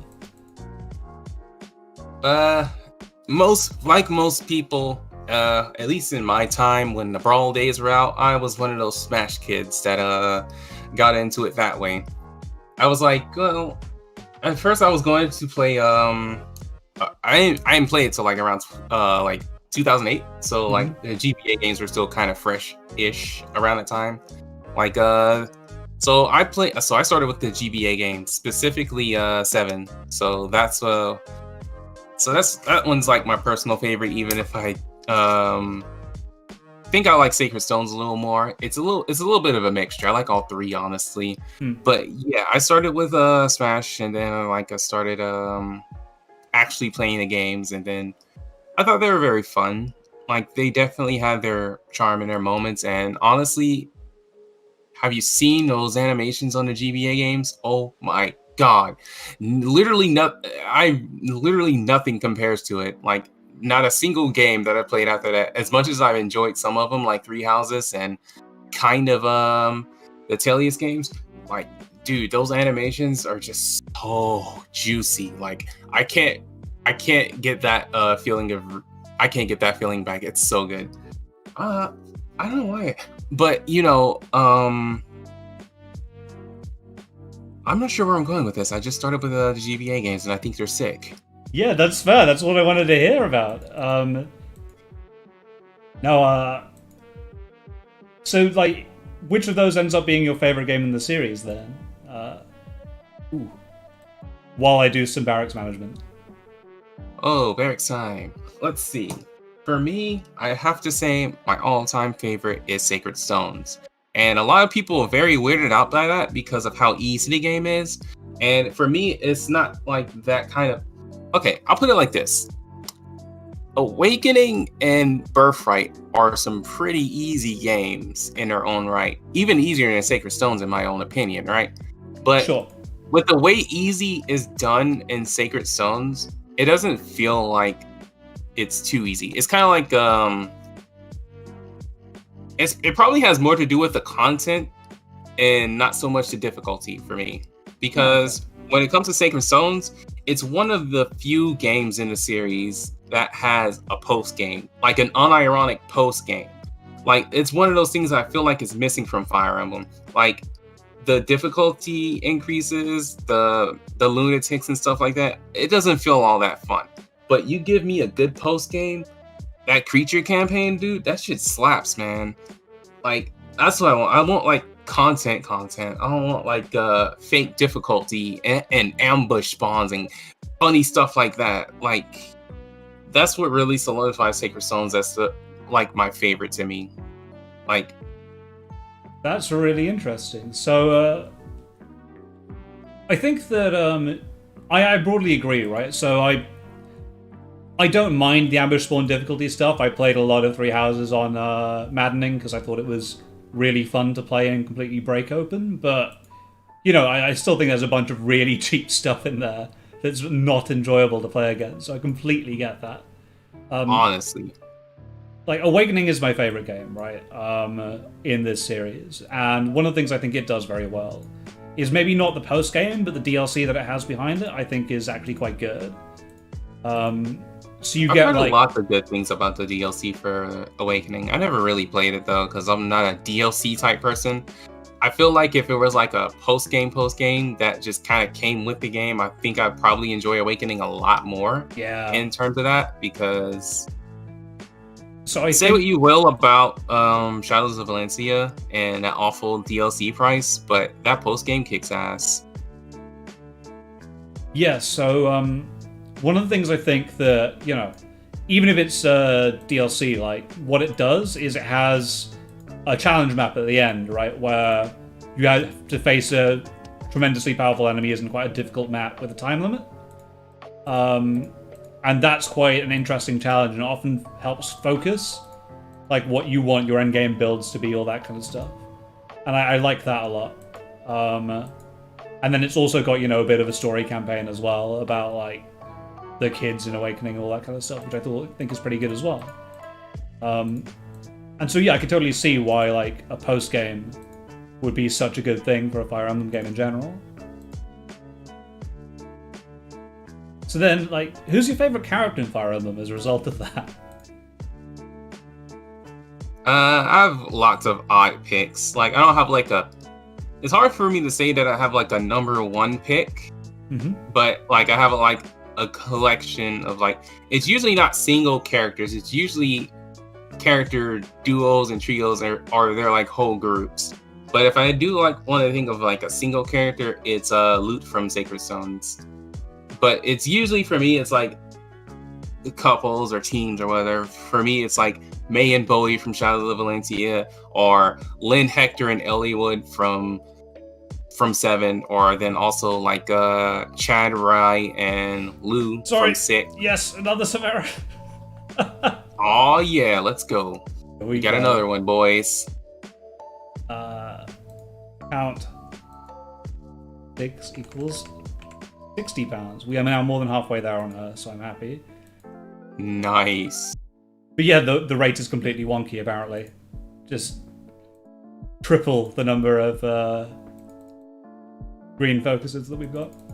Yeah, this is easily the wonkiest I've seen. Yeah, this is easily the wonkiest I've seen. Oh yeah, another really good thing when it comes to my favorite Fire Emblem games are, of course, the OST. For me, sure, Fates has like some banger tracks, but I feel like it. I don't want to get like too technical on like music details, but like when it comes to leitmotifs and Fates, I feel like they do kind of overdo it. And then Awakening doesn't have that much of a problem with it. It's pretty good, but for me, like, there's a lot of unique tracks within the GBA games for like each separate game that doesn't get like used a lot over the course of this over the course of the game, right? So you pretty much have like an entire OST of just bangers, and like some of them are related to each other. Like you can hear Idun's Lullaby in some of the late games for Fire Emblem 6, and like that really makes sense because they sparingly use their leitmotifs in those games. But like when you hear them, you recognize them, and that just makes the power of those OSTs like so much stronger. And yeah, well, Fire Emblem in general has like lots of top tier music. Like, I mean, have you heard God's Shattering Star? Right? I know, right? But yeah, for me, honestly, I didn't really get into Fire Emblem because of the gameplay. I got into it because of the music, because I heard Together We Ride in Melee, and I was like, that is like some of the best goddamn music I've ever heard. And that's the real reason I got into Fire Emblem. But yeah, my starting was in the GBA, of course. That's really interesting. I didn't really think of Fire Emblem as like a musical franchise in that way. Potentially because I got into the games a little bit later than you did, but I really loved the music coming out of Three Houses. I thought they did an excellent job with that. And I find myself listening to the soundtrack now every so often, where I wouldn't have done that before. Oh, hey, it's Echo Cat. She's cool. Yeah, she is cool. Yeah, I call her Echo Cat because that's Echo's Katria, so I just call her Echo Cat. Echo that makes and sense. I was like, who? Wait, what? Is it something about the game that I've not played before? That means I don't know. I mean, you should totally play Shadows of Valentia if you didn't. Did you? I haven't, no. So I absolutely have to, apparently. Shame! I haven't played any Fire Emblems before Awakening. I will. It's after. Well, understandably if you didn't play Gaiden, but Shadow of Valentia was after it. So, oh yeah, can we get a fake fan in the chat? Just kidding. Dude, you should totally play it, or at least like watch a playthrough of it. Like, it's probably one of the best visual novels in the series. The gameplay, it's definitely a very take it or leave it, but everything else, the music, the characters, the story, how it's presented, is probably the best the series has ever done. Especially because, especially on top of that being a remake, it's like, yeah, this is actually kind of amazing. Outside of, they were a little bit too honest with the gameplay from Gaiden. Okay, Violet, hi. It's nice to see you here. Alongside Aira, apparently. That was an interesting pull. I'm fine with Violet. Hey. Funny Ira. Her refine's pretty nutty too. Yeah, I know. I was surprised at how good that was. Oh yes, 5-star Lean. Amazing. For the record, I pulled for Lean. I had no idea who she was, but she had a line about waking up too early and being too hungover to work, and I was like, I feel you, girl. I need you because of this. Oh man, if you love Lean, you should absolutely play Genealogy, man. Like, I know people are like, I know some people tend to be a little apprehensive about playing the older games because they might be a little bit on the hard side sometimes, but I mean, we have things like Times Pulse and junk in the new games. Nobody's gonna judge you for save states. Like, dude, go enjoy the old games. They're so good. I will definitely have a look. Times Pulse is, I think, one of the best mechanics I think they've introduced for a long time, right? Because it means that a unit dying isn't crippling, right? But it does waste resources if you let that happen. And I really like that mechanic, basically, because of that. Yeah. For me, it's a little hit or miss, but it's mostly a hit because, well, if you look at how the average person plays a game, they tend to reset anyway, or they'll use save states or whatever, depending on how old the game is. And it's like, having that built into the game doesn't really take away from anything else that you were already doing in the first place, right? So I never really got that complaint outside of, oh, they're just casualizing the game. It's like, dude, do you see how hard this game leans on anime tropes in its current time?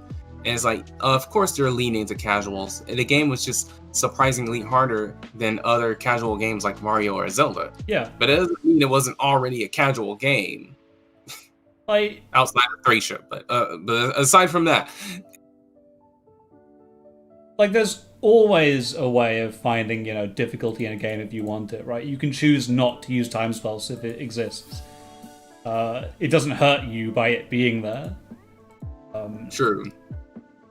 I guess people like to think about this as like, what the default experience. I'll put it like that. If the default experience was like no Time Pulse or whatever, and that was basically they built around the game not having that, it would make more sense to them or something like that. I can see that. It's really hard to think about it. There's a lot that goes into these games that I am not smart enough to deal with.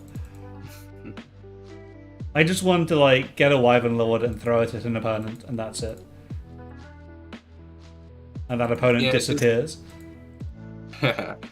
Yeah, definitely on the type to make 9 Dread Fighters in Shadows of Valentia, or just have an entire team of Wyvern Lords in 3 houses.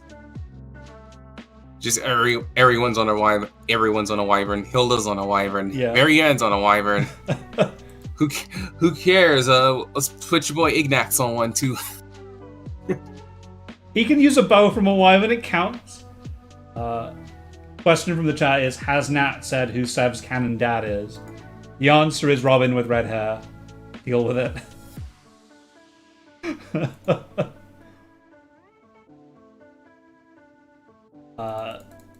Because the support with Cordelia is very nice, and I like that one.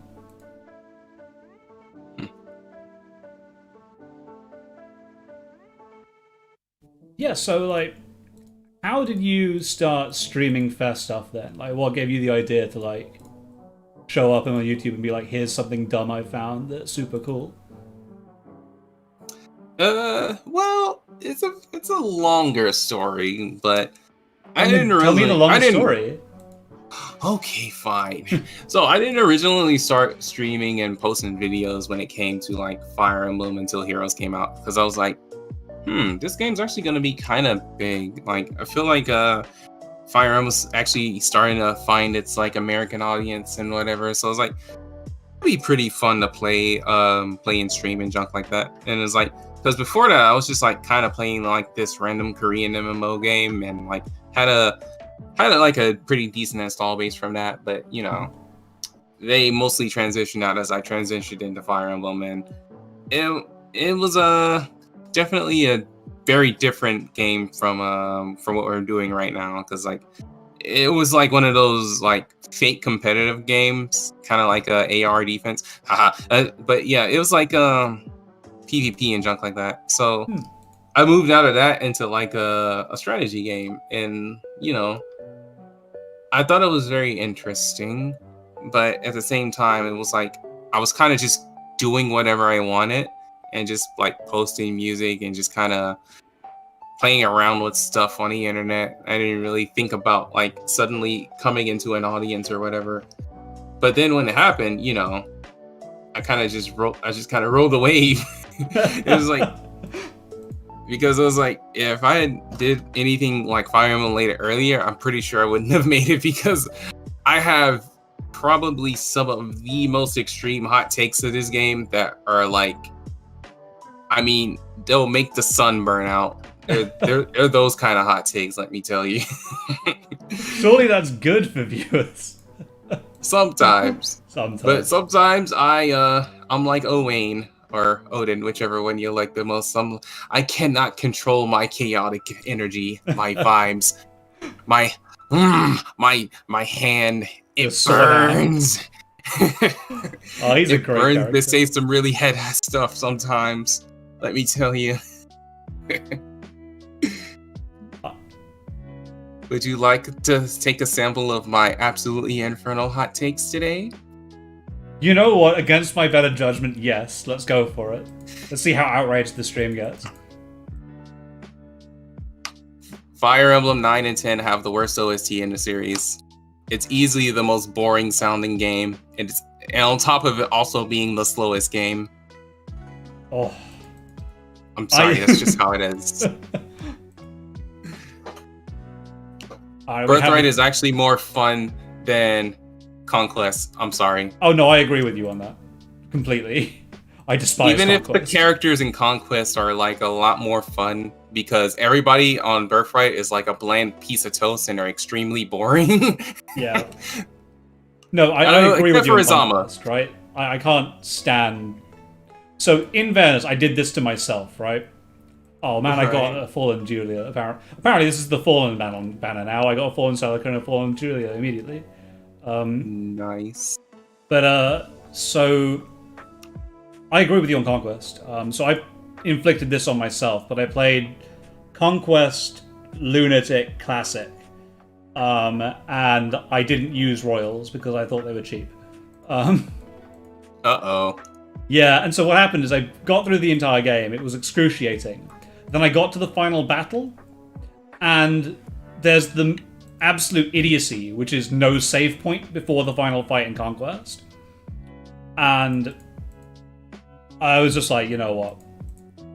Every attempt is taking me 15 plus minutes to get to the point that I've already got to. I'm done with this game. This is stupid. Oh yeah, it's all me go kind of end, don't he? Oh yeah, that map's actually pretty nuts. But yeah, it's more or less of a gameplay thing, and more like I just kind of enjoy the straightforwardness of the story on Birthright than I do for Conquest. But that's because even though I don't really care too much about the stories for Fire Emblem, there's just something about the way Birthright plays out that's like just so safe and boring that like it just lets me kind of go through it without having to worry about it too much. But then I don't know, it's a very confusing take of mine because Number the reasons 7. are like, Sorry. ooh, yes, 7. yes, let's go. Come on. Number 7. Amazing. Oh, see, Basil kind of has the point where I was talking about 910. Like 910 slow, and OSTs have a lot highs and lows, and then the bad songs in those games are just really bad. But then like some of the good ones are like the best in series. I think that mostly rings true for like Path of Radiance, because like you have Against the Black Knight, you have Beauty is a Mad Mistress, and then you have The Devoted. Well, actually, that one's Radiant Dawn. But yeah, most of the time, the best tracks in Teleus are in Path of Radiance. And then, like, for Radiant Dawn, you just have, like, one track. And then I'm like, ugh. But yeah, that's how I feel like. I'm very weird about some of my things. They're interesting at the very least, right? Perhaps. I feel like one day I should go, oh yeah, okay. I'm only doing this now because I feel like this would be a very interesting hot take. And here's what I think. For the people who have played Fire Emblem 7, maybe you agree, and I hope you do, but Fire Emblem 7 has like the most god-awful story that is only as awful as it is because of the way supports work. And supports are what killed that game's story, to making me like actually hate the story, especially after Eliwood gets to Durandal. Like it just gets so awful after that, all because they wanted to make sure Eliwood could fuck a dragon. Oh my god. Fire Emblem never change. Fire Emblem never changes. The more things change, the more they stay the same. Just like Reinhardt in the meta. Look, I'm not saying that Byleth overthrew Adrestia because she wanted to bang a dragon, but I'm not saying that, right? I mean, that's the plot of Silver Snow. That's canon for me now. Yeah. God, I think Silver Snow. I'm not gonna spoil it, even though it's been years. But Silver Snow's ending is ruined by supports. I'm just gonna say that much. Yeah, like, I can see why. I actually think that the Silver Snow ending and the ending to Verdant Wind should be flipped with each other, and both of them would make much more sense if that happened. Actually, I think the true way to do it is to put the final chapter of Golden Deer right before the final chapter of Silver Snow. Yeah, that was and then so it plays out like a bookend for like Rhea's story, and then the ending of Silver Snow happens, and then you take out the ability to support Rhea, and boom, it actually makes sense. I should do a video on that one day, but I don't want to like ramble about like Fire Emblem videos and get like no attention. But at the same time, sometimes I just have like ridiculous takes that I feel like I should just say, because there might actually be some crazy people that actually see where I'm coming from, and it'd be very interesting to find those people. It'd be interesting to just do a hot take video, right, where you just list down your 5 hot takes about Fire Emblem and see how people respond to it. Well, Gas and Lucky Crit seem to be doing a good job with that. Maybe I should give it a shot. So one thing I actually noticed, right? So when I was messaging you on Discord, I realized that we're both in the Melty Blood server. Yeah, you play Melty? I played a little bit of it this year, so it's got the unfortunate problem of crashing my computer when I try and run it properly. No. But I can play it for a bit anyway, and it's great fun.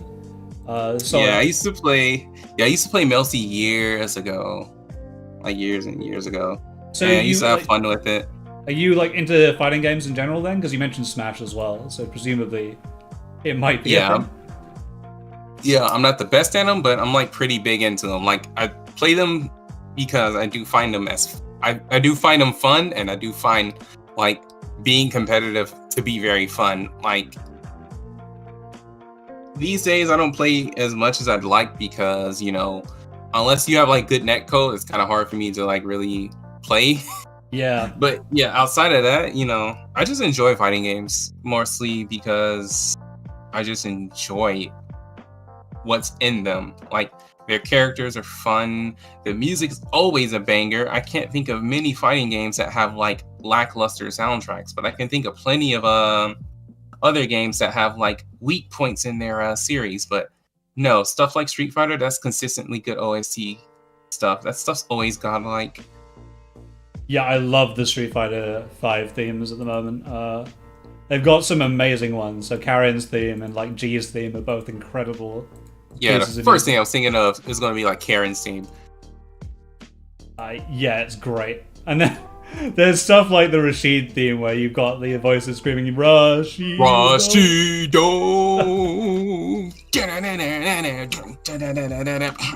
that's too good, man.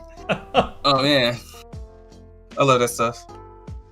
But yeah, a lot of times I get into fighting games just because I like their music or I like a character in it. So like, I've been playing. Have you heard of Them's Fighting Herds? Yes, I have. I haven't played much of it myself, but a couple of my friends were playing it fairly recently, as far as I remember. It's so fun, and that game has easily the best OST for a fighting game I've heard in a very long time. It's easily like top 3, top 2. It's so good. Yeah, so and it's mostly because of the music. But then the characters themselves are very fun because it's a very unique way of doing a fighter on top of having that dynamic music, and it's like so fun. Yeah, so for those who don't know, by the way, sorry, who do I main? I main Kohaku for the plants because I like playing like the setup kind of game. Yeah, okay, yeah, Kohaku's good taste. I kind of go random, but I usually do like Shikitono and Shikinanaya. Yeah, I know them. But also Roa. Like I played like Crescent Roa for a little bit because I was like, oh yeah, he's like he looks kind of like Michael Jackson. It's kind of funny. So like I'll use like the Michael Jackson color on him, and it's just like MJ Roa. No, that's really cool. I wanted to play a lot more of it, but I'm also very aware that the new Guilty Gear is coming out in like 3 months' time. And so when that happens, I'm going to go very hard into that game for a while. I'll consider it if they finally bring Bridget back. I don't think she's in the original, in the cast for the beginning yet, but they'll probably DLC her, I think. Who knows? Unfortunately, he wasn't even in like XRD and stuff, so who knows? Like, that's why most people are like sticking to Accent Core, because like Bridget's a very fun character. Like he's got the yo-yos and stuff, and it's like very fun, and he's the OG of the the you thought it was a girl, but haha, just kidding, bro. Yeah, exactly, right. That's the OG. Like everyone's gay for Bridget. Let's just be honest here.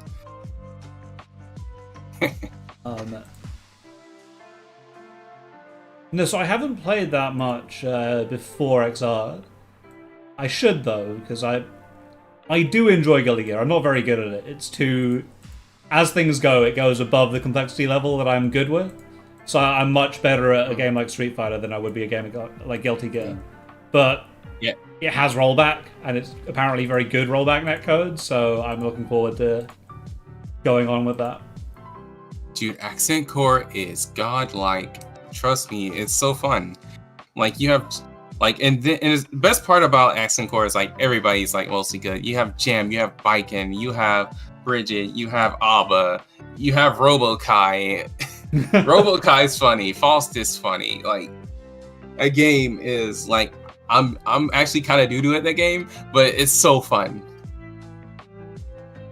Oh, I mean, you're selling it to me pretty well as things go, so I'll definitely give it a look now. Soren, I don't need copies of you, mate.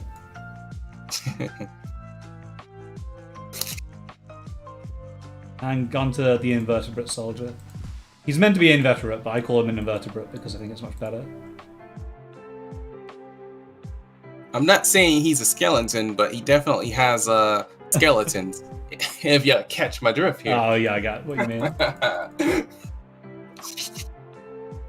And I draw another one immediately. It's like he heard that I was calling him. He will never leave your barracks. He'll never be a memory.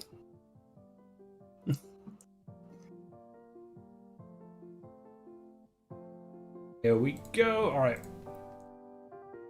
Once we get to 1,000, I'm going to sit down and be like, do I just give up on getting more Inigos? Do I just try and get this plus 10 served? Don't worry, when you hit like 1K, that's when all the that's when they're all gonna show up. Oh, but you have like 3 more Severas to go. Like if you hit 1,000 and then you focus on her, and then you just get her to plus 10, and then you go for Inigo, that could also be the strat because you're having like oddly good luck on red right now. So it is something to consider. Yeah. Yeah, I need 4 more of her actually, not 3.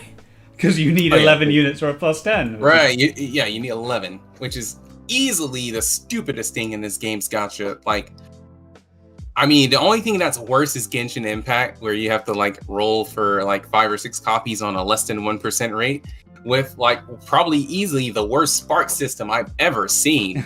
But at least with Fire Emblem Heroes, like, if you want 1 copy, you're pretty good. But there's no way to like get merges or progress like in a good game like Arknights, where you only really need to pull the character once, and then you can eventually build other resources to like max them out. But for Fed, they want you to pull 11 copies, not just like 4 or 5, 11, which makes things like maxing out your character like having some of the worst odds in gacha, period. Like 1 copy, if you only need like 1 copy on like the 3% rising pity rate, then this game probably would have one of the more generous gachas. But on top of like colors being random, and then look, see, there's another Inigo. I know, right? But on top of the colors being random, you also have to go. You're basically going through like 4. Let me see. You have the colors, and then you have like the actual the split rates. So you're going through at least 3 layers of randomness to get a character, and then you have to do it 11 times. So you're really on like 14, 15 separate layers of RNG, and it's awful. Yes! 8 subs! Let's go! Come on, it's so close now. Number 8! 3 more, and I have less than half, so I've spent 1,000. No, hold on. I've spent 1,500 orbs now. Yeah, 1,500. So I've got 1,000 orbs left. Yeah, you're 1,000 orbs and then you're at plus 8, which is decent luck actually.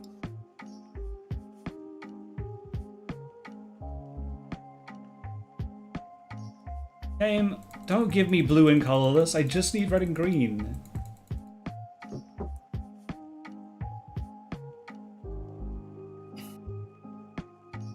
We go. Just 3 more. Come on. It's almost there. Oh god, this game is hammering me with blue and colorless orbs now. Oh no. They're like, uh-oh, he's in a home stretch. We better make his day worse. We better turn the screws. Yeah, IS was watching the stream right now. They're like, we can't let you have that for free plays. Free players can't get exclusive plus 10s. That's not allowed. You're meant to get the dregs, and occasionally a unit that's as good as Hannah is. Ninja Hannah, by the way. Like, Incis's gift to free-to-play. She is just ridiculous. Yeah. Then again, they also made like 50 different infantry access ingredients lately. Like, That's true. Why? Okay, I know you haven't played like Sacred Stones, but why in the goddamn is Saleh a freaking axe unit? Where is his tome? He could have been like another like green tome, but they made another axe for some reason, and I don't know. That just annoys me for some reason. Yeah, I can see why it would. Yeah, so the secret is, at least for me on this, I'm going to spend down, I'll still have about 250 orbs left once this stream is over. And I've got another 150 like in the game somewhere, if you get what I mean, right? I can dig them out by completing chain challenges, all that kind of stuff. Yeah. So my hope is that, you know, I get to a reasonable state. And then I can, like, pick up the dregs as I need to. Because, you know, one more Sev is my Sev goal for this stream, which was +8. Yeah. Although I'd hope to get a +8 in Ego as well, so there we go. Yeah. So you're at least halfway through, almost like your goal. But I'm thinking you can probably +10. I hope so. Yes, another Inigo, he heard us again! Just need to keep talking about him and complaining, and eventually he'll show up. Yeah, just say, all you have to do is say the magic words. If I don't get this unit, I'm going to refund, and then, there you go. I guess we'll immediately give you everything you want. Except you're free to play, so I don't know if that works. I don't think it does, no. It does not. Not on the free-to-play orbs I'm spending.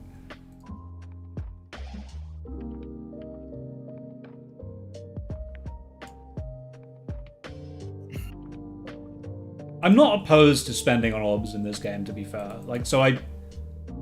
There's another Sev! Yes! Come on! Well, would you look at that? Come on! Go, go, Told go! you, you got it. All I had to do was channel my awful energy into the stream, and everything's working out for you. It's working out perfectly.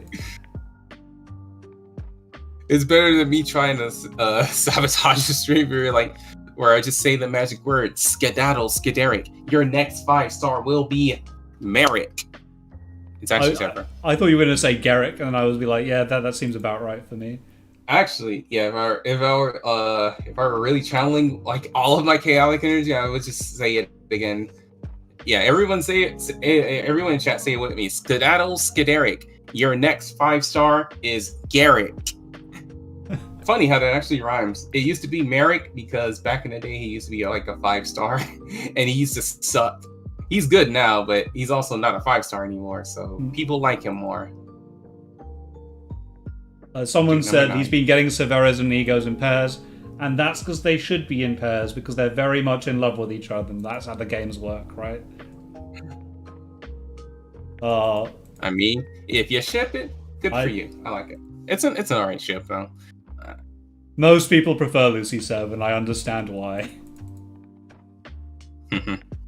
That is a very good one, and I like it a lot as well. And the answer is my next 5-star was Roy, so... Well, not a 5-star pity break, though, just... Yeah, just a random 5-star. Where's your boy, Owain? How come he's not on this banner? I'm surprised about that, honestly. I thought if they released these two, they'd put Owen on the banner as well. Apparently not, though. Yeah, I think they're like a package deal, but apparently not, I guess. Camilla, what are you doing here? Camilla, Princess of Nor. It's a Drift Camilla that I just got, so there you go. No, so I thought... I didn't think for a long time, but I thought for a while that what would happen is they'd just have a normal Awakening banner, basically. And they'd have Sev on it, and then probably an Ego and Owain on it. Maybe as a duo or a trio unit. Maybe. Maybe. And then, like, with the other Awakening characters that haven't shown up yet, like Muriel and Laurent and Vaike or something. But the others aren't that liked anymore, so, you know. Yeah, I mean, they should. I mean, Muriel should have been in, but we're not gonna talk about that. I mean, considering how long it's taken for normal like Sev to get in, it's like, you know what? Fine. Hopefully, when Muriel gets in, she's gonna be broken as shit, and I would love for that to be a thing. Also, I'd like to see a banner, like another Awakening banner, where it's like Muriel, Fike, Lawrence, and like maybe what was that one kid's name again? I can't remember. The short one, the Hayato, but like not as annoying. What, What's his Rickon? name again? Yeah, Rickon. Wow, you actually knew what I was talking about. Of course I do. I know all the characters in Fire Emblem Awakening. Yeah, but I said Hayato, but not annoying, and then you said Rickon. I was like, yeah, that's correct. Well, because like he's not annoying. He's just a bit useless in that game. So I was like, it's probably him. Rickon has his moments. Yeah. I mean, I just like his design though. I like It's the more about hat. his The hat design. is great. Yeah, good hat. Him, Muriel, and other guy. I kind of forgot Lauren's name for some reason. Please don't judge me.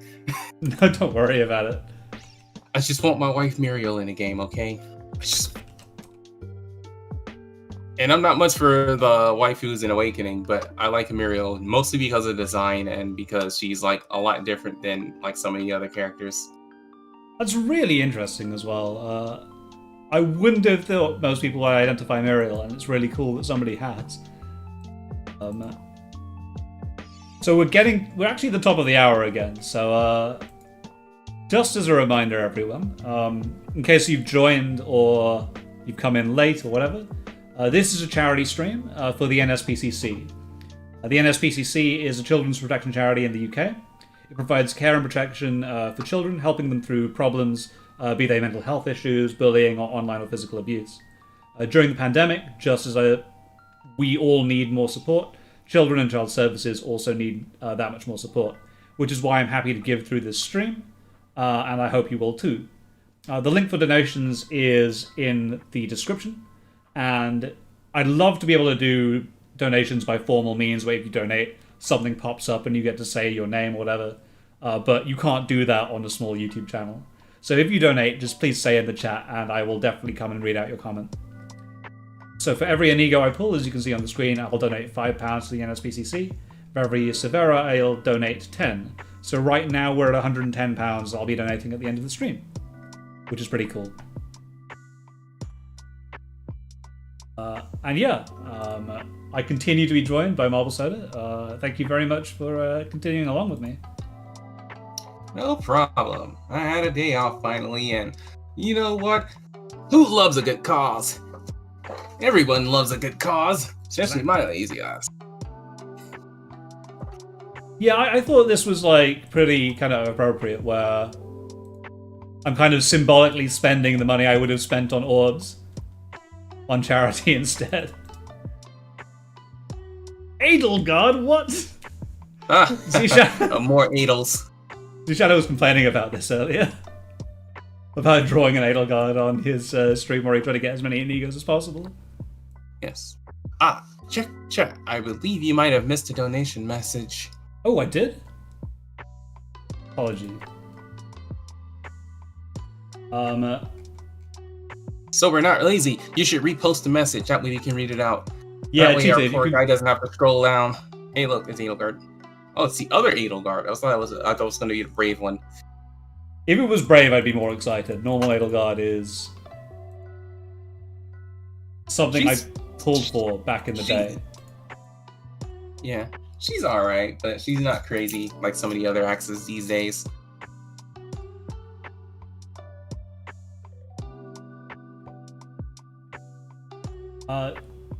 By the way, no, we haven't hit plus 10 Severa yet.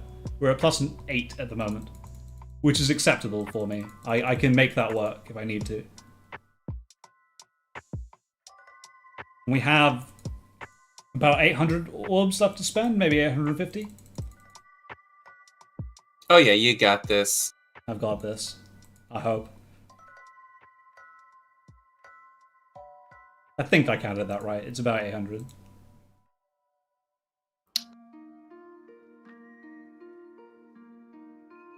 And no chat, we're not starting a war about Edelgard in the comments. I swear, she is the most controversial Fire Emblem character I think I've ever seen happen. Probably only because of recency, but I believe that I'd still say Camilla is probably the most polarizing for people still. As like far as, and I think it's mostly because like Camilla's just in a game with bad writing, and not because Camilla was like mostly morally questionable or anything. People just really hate horny people, and it's very weird. Yeah. Oh god. Well, it's that, and also political motivation behind that as well, right? Right. It's like the perfect storm. Shannon, what are you doing here? Go away.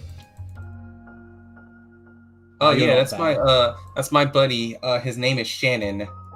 Yeah, that's a very weird way to say it. Like, you ever, I don't know if you know any people as like they're very distinctly male identifying or whatever, but like their name is like completely Tiffany. different. Oh my god, you actually said Tiffany. It's like okay, so when I played Elsword, one of the best players in the world was this Korean dude named Tiffany. Oh really? And he's honestly probably the coolest dude in the entire Elsword community, because like when he posted about his story about like when he was motivated to start playing, so he's actually handicapped, right? So he plays with his feet because he's he doesn't like have because he only has like one hand or whatever, and he plays one of the most technical characters in the game. If you think playing Guilty Gear at like a high level is super technical, Elsword is like twice that. And he plays like one of the hardest characters to play in a game. Number 10. Sorry, number 10. Yes. Let's go! Number 10. Just one more. Just one more. See, all it takes is a little bit of inspiration, like from your boy Tiffany. Exactly. And yeah. But yeah, he was one of the most inspiring people in the community, because like, you know, he was the best in the world and he was a handicap player. It's like, it's a very, you know, sky's the limit. And that's what I like to hear, and I love to hear things about that. By the way, I'm a dude. My name's Maple. You don't get the government name, but yeah, they call me Maple around these parts. Anywho, so yeah, I kind of get that very distinctly male people having female names, because I'm also one of those people. That makes sense, yeah. No, one of the things I found really interesting actually is the guy who played Street Fighter while blind. And he could listen to the movements of the characters and their footsteps to figure out where his dude was on the screen, and actually played the game pretty well as a result of that, which I thought was very cool. Yeah, I love hearing those kinds of stories, because like, if you ever feel like you're if you ever feel like you don't think you can like be good at something, like just think about the people who like are even more disadvantaged, and they can like pull through and like conquer and persevere and junk like that. And it's like, that shit's inspiring, dude. Like, let me tell you. Oh, definitely. People are asking, by the way, on the chat, what happens if I get to 11 Severas? If I get to 11, I've made a plus 10 of her, then I will purely pull for an ego from there on. I'd like a second plus 10 Sev, but I'd also like a diversity of character as well. So yeah, that's probably what I'm going to do. Well, you know what you got to do. You got to pull for what you love, and you better plus 10 what you love. Exactly. Because this is definitely the best opportunity to do it. Because if you wait for like a double special summons or whatever, like your odds are actually going to be worse. So doing it now is definitely optimal. Yeah, absolutely. I knew I had to. With 1,000 orbs. Plus, with 1,000 orbs, if you get your Severa now, like, you know, going all in at 1k orbs on like Inigo, you're probably definitely gonna get them.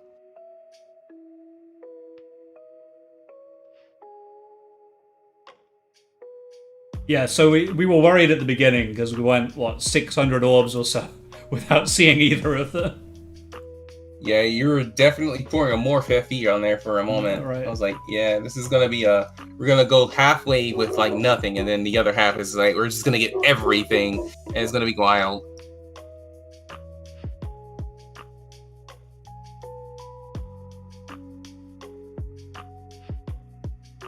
Oof, right. Come on, one of these reds. Just give me a Sev. Give me a Sev. I want to be done with this so that I can just get on an ego and I'll be fine. Now, don't let the desire get to you. Okay, no. That's gonna make it worse. I'd really like a 5-star Aira, please. Yes, that's the character that I definitely want on red. The stream demands more Ira. Let's go. Yes, exactly. Have a message from Fang Justice, who says he donated £12. The future generation is always worth it. Thank you very much for your donation. It's very, very kind of you. And I will try and pull more Sevs on your behalf as well. Okay, who am I sending home? The answer is literally everything. Start from the bottom. All of these 3-star heroes.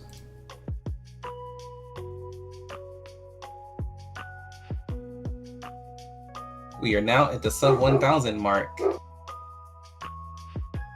That we are, I think. Yeah, we're just below 1,000 orbs. So technically we're at 750 orbs now because I'm going to keep a stack of 250 for myself and my nefarious purposes. Because I said I'd spend 2,500 on stream, and not that I'd spend 2,750. Because I kind of want a little bit to be able to assess exactly where I am with my characters. And, you know, to be able to farm up more on the during the month. Because this is still quite early as things go. So if I can get more orbs this month, then I might do another big pull for the remainder. Oh, yeah, that sounds like a pretty good plan.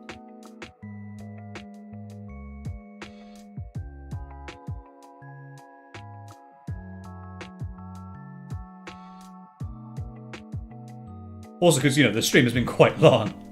And so adding on another 250 will be a thing. We've actually been, yeah, I'm surprised how long it took. But then again, like, I know, like, summoning streams with, like, 1,000+ orbs tend to take a lot of time.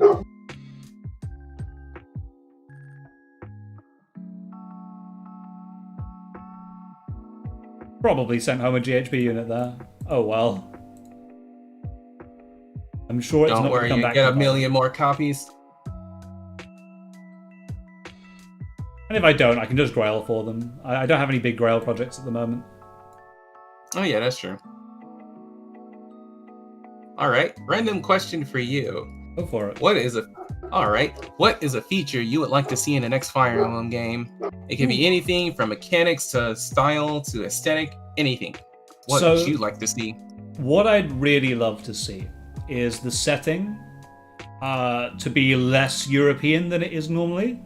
So what I really liked actually was Claude in Three Houses, because it's the first time that I've seen, like, you know, I'm a brown dude, and like seeing a brown dude in a position of power in a Fire Emblem game was really, really cool. And I'd love to see them do more of like Southeast Asian, South Asian like mythology there, because there's so much that they can do with that mythology that they just don't. And I think it would be really cool to like see something around that region. So like that kind of art style and that kind of like representation in that area would be really cool. I actually totally agree with that.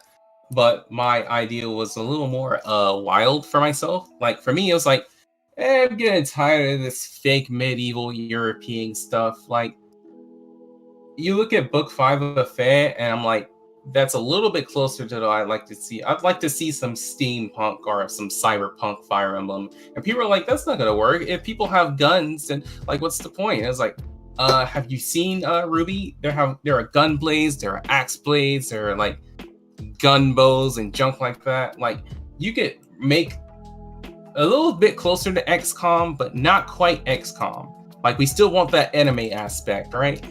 So that's what I was thinking. I'd like to see some stuff like that with like more general representation. Like, let's see some more Middle Eastern, or we can get like some like African stuff like that. Cool, you know, I am also like a black man, so like, even though I don't require that kind of thing for my representation, it would be really cool to see. You're right. Yeah, exactly. Like, you feel right? me? It's not something where I'm going, you have to do this or I'm not buying your game. It's something where it's just like, this seems like a cool I feel like area people to that go kind of wild with that. It's just like kind of crazy, but it's like at the same time, you know, you gotta push for that stuff, but you also can't be like hard to say, kind of hard to say what I want to like think about, like but you get what I mean, right?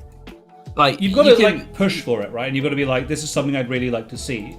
But also, you've got to acknowledge, you know, even if a step isn't the biggest step that you'd want to see, it's still a step forward, right?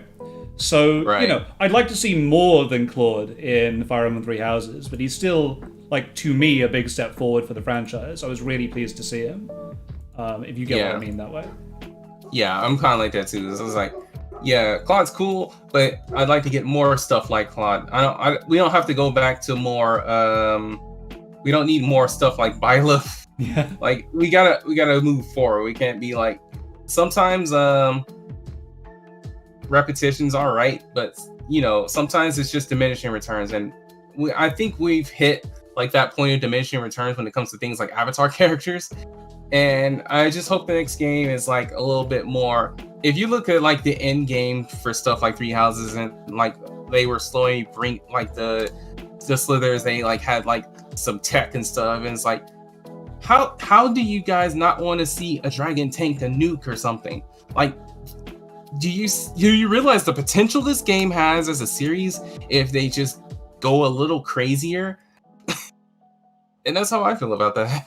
Yeah, I totally agree. I think that'd be a really good idea. I mean, you're talking to somebody who loves Advance Wars anyway, right? So I'm like, if we can just sneakily bring back like Advance Wars via Fire Emblem, I'm good with that. Right? I mean, I'm just saying the next Lord could have an AK-47, and I wouldn't blink an eye.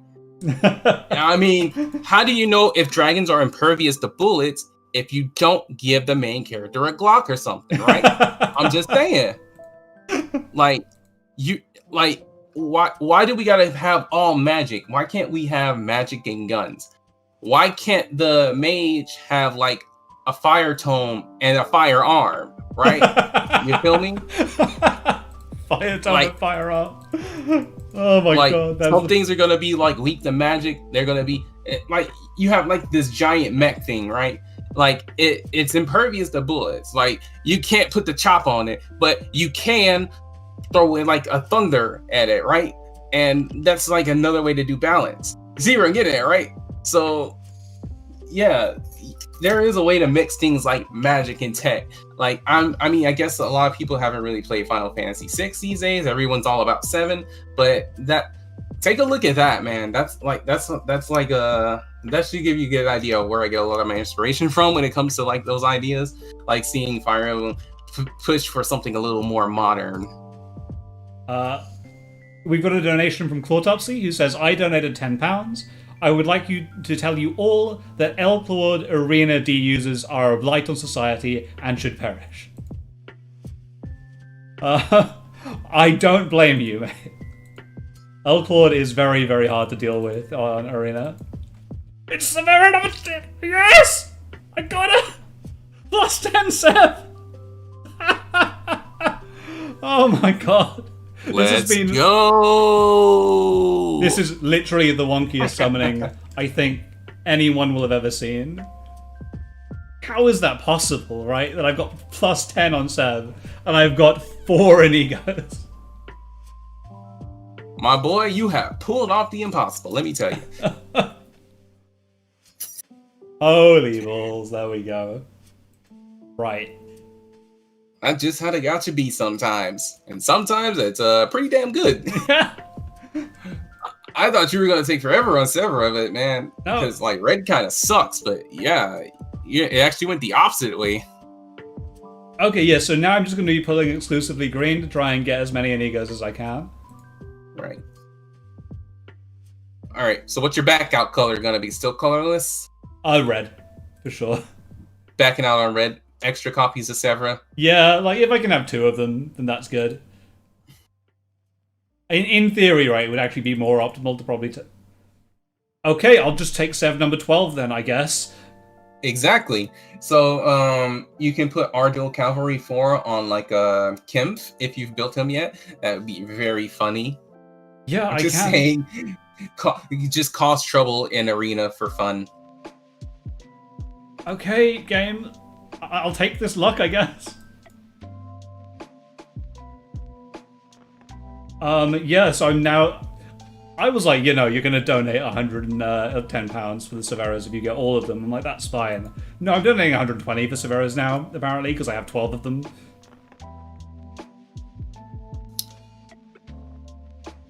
Yeah, can I have plus 11, Sev? Is that allowed? Perhaps. Not yet, though. Oh, well. Wait till 6 stars come out. Oh, God, can you imagine?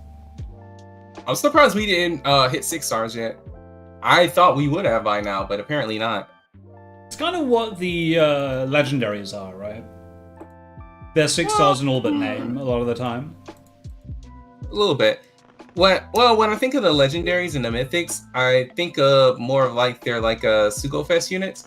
So I come up with that name because the first gacha game I ever played was One Piece Treasure Cruise, and it has a very similar system. Like you can only pull these units in these banners, and they're significantly stronger than anything else in the normal pool. And those banners were known as the Sugofest. So I can't think of any other game that does it like that. So when I think of the legendary banners, I think of it like Sugo banners, where it's like you can only pull these units on these banners, and it only comes by once every few months for those characters. So like if you don't pull them now, you're gonna get that fear of missing out, and you gotta wait 6 months to a year. And I actually hate it especially because the rates are worse than they are on normal banners. It's pretty hilarious. Yeah, but I also hate it. Like the rates on the legendaries are just ridiculous. It's so awful to deal with. 8%, more like 8%. Like I know some people have had it worse, but when I finished saving for Sev, I spent something like 500 plus orbs going after Legendary Azira when she showed up. And people have had it worse. People have gone to like 1,000 orbs for a single legendary, but like that was just utterly brutal for me because I'd husbanded these orbs as much as I could, and yeah, it was brutal to see them all go on this single unit. It was worth it, but Christ. Yeah, I'd say Azura's aged pretty decently, but I think that's more of her mechanics and not the unit herself. Yeah, so the thing is, right, I saw the +1 movement dance, and I was like, I don't think they're ever going to put another hero that does this in the game. And so far I've been right, they've never done anything like that again. Yeah, the closest has been like Annie, and that's because she has like rally move in 3 houses, and it's like, I can't believe they actually referenced that, because she's like the only one aside from Byleth. So I was very excited to like roll for that, especially because Annie's a very fun character. I'm still very sad about that 1,400 orbs, but I'm just glad she's in the game and she's good. Yeah, I like Annette a lot, actually. One of the things that always gets to me is if you've watched the Netflix Castlevania series, Annette looks exactly like a vampire from that series. She's uncannily like similar looking, so I'm like, every time I see her, she's a vampire. I don't care how nice she is, she's clearly a vampire. Hey, you're saying that like vampires can't be nice. Oh, I know they can. Speaking of, guess who I just got as my 5-star? Wow, I wonder who.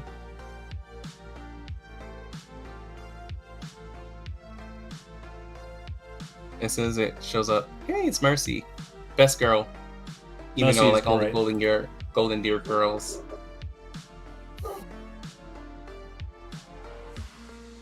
But I'd like to say that Mercy is probably my personal favorite as far as they are all concerned. Annie, yay! Let's go. I told you. We were talking about it. We got it straight away. Easy. I summoned all of my Annie love and energy into the stream by accident. Oops. Oops, but also congratulations. I didn't have a copy of her before, so I'm excited to see her. Exactly. Such a fun character. People like to say that characters like that are kind of bland, and I honestly don't see where they're coming from. Like, those super overjoyous cinnamon roll type characters are always fun to see, and I don't really get why people dislike them. No, neither do I. Like, I don't think like she's the best character in the game, right? She's not one where I'd immediately go, "Oh, that's my favorite character ever." But I do like her, right? And I do think that she adds something to the game.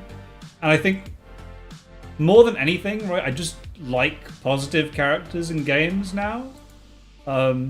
More so, I think now after the past year, I like to see games that are happy and characters that are, you know, smiling and enjoying themselves. Yeah. Especially when they have like different dynamics with characters. Like, there's a reason her best ship, even though like the canon one would probably be Mercy, her best ship, like popularity rise, is with Felix, because they're so polarizing, but they bounce off of each other super well. Especially because it's like Felix's only support where that isn't like angsty garbage. Yeah, I know, right? It's very fun to look. It's just very fun to watch. Now, personally, I think that Anna and Felix is the main ship for most people because the name is amazing for the ship itself. Netflix is a perfect name. It's amazing. Yeah, Netflix is a very interesting ship name. Oh. Where are all the green orbs I was getting before? They've all gone. Oh, well, I'm getting like 1 or 2 each planet, so that's fine. Yeah, that tends to happen. Yeah. Green, despite being the best color to pull on, is usually the one that has the least amount of orbs show up for some reason. I don't know why it's like that, but it just is. Is that actually part of like how the RNG works behind the game, or is that just weirdness that we're seeing? Yeah, I think that's just RNG. Basil says he enjoys Annette a lot, but she wouldn't work as well with any other one but the Blue Lions group, which I sort of agree with, but also look at the Lysithia support. And that one's actually very good. Also, just 2 small beings being smart and ambitious with each other is very fun. Did I get that support? I must have. So the thing is, with Blue Lions, I played through that as my last route, and I did that on Maddening, and I did that without... I did that Maddening New Game, right? So no New Game Plus as well, and I was exhausted by the end of that. I was so tired of 3 houses. Because I was, what, 400 hours in, yeah? Sorry for a confession. I did not finish my maddening runs for 3 houses. I just thought the early game was just too frustratingly bullshit. Like, I managed to make it to the time skip, but by that point, I was like too burnt out with the game. Especially because playing the pre-time skip multiple times is probably the most draining experience as far as 3 houses goes. So yeah, there's that. Yeah, that makes sense. I did do my first playthrough on hard mode though, and like it definitely felt fun. And my first run was Golden Deer. Golden Deer are my favorite house, I think. And that had nothing to do with me mistaking Ignax as a girl. So I was like, oh yay, finally more cute glasses girls for Fire Emblem, which is something we desperately need. But oh, it's actually a boy. Well, okay. That's fine. He's cool. He's got that Bob Ross vibe to him. So I ended up liking him anyway. Yeah, Ignace doesn't get much play in the community as far as I can tell. Nah. As far as the boys go for the Golden Deer, people don't seem to care about them too much, which is a little unfortunate because Raphael is he's very fun. He has a really good he has a lot of good non-Golden Deer supports, and they're very fun to watch. And you know, Ignax has like the whole art thing with him, which I'm sure people resonate with, but also at the same time, he's kind of like the pasty boy who is like kind of weak until you like actually try to build him. Like, he's not good out the gate like Leone or something, right? Yeah. Leonie's a beast out the gate. Like, she is beyond ridiculous. She's insane. I love it. The thing is, right, so I mentioned this earlier on the stream, Dizzy Shadow, but she has possibly the most broken individual build in the entire game. Like, Edelgard and Claude are stronger than her because they're lords with, like, absolutely ridiculous classes and weapons, but the build that she has available to her, which is the massive crit build, is just bananas. The Bow Knight one, right? No. So this is a sword build, right?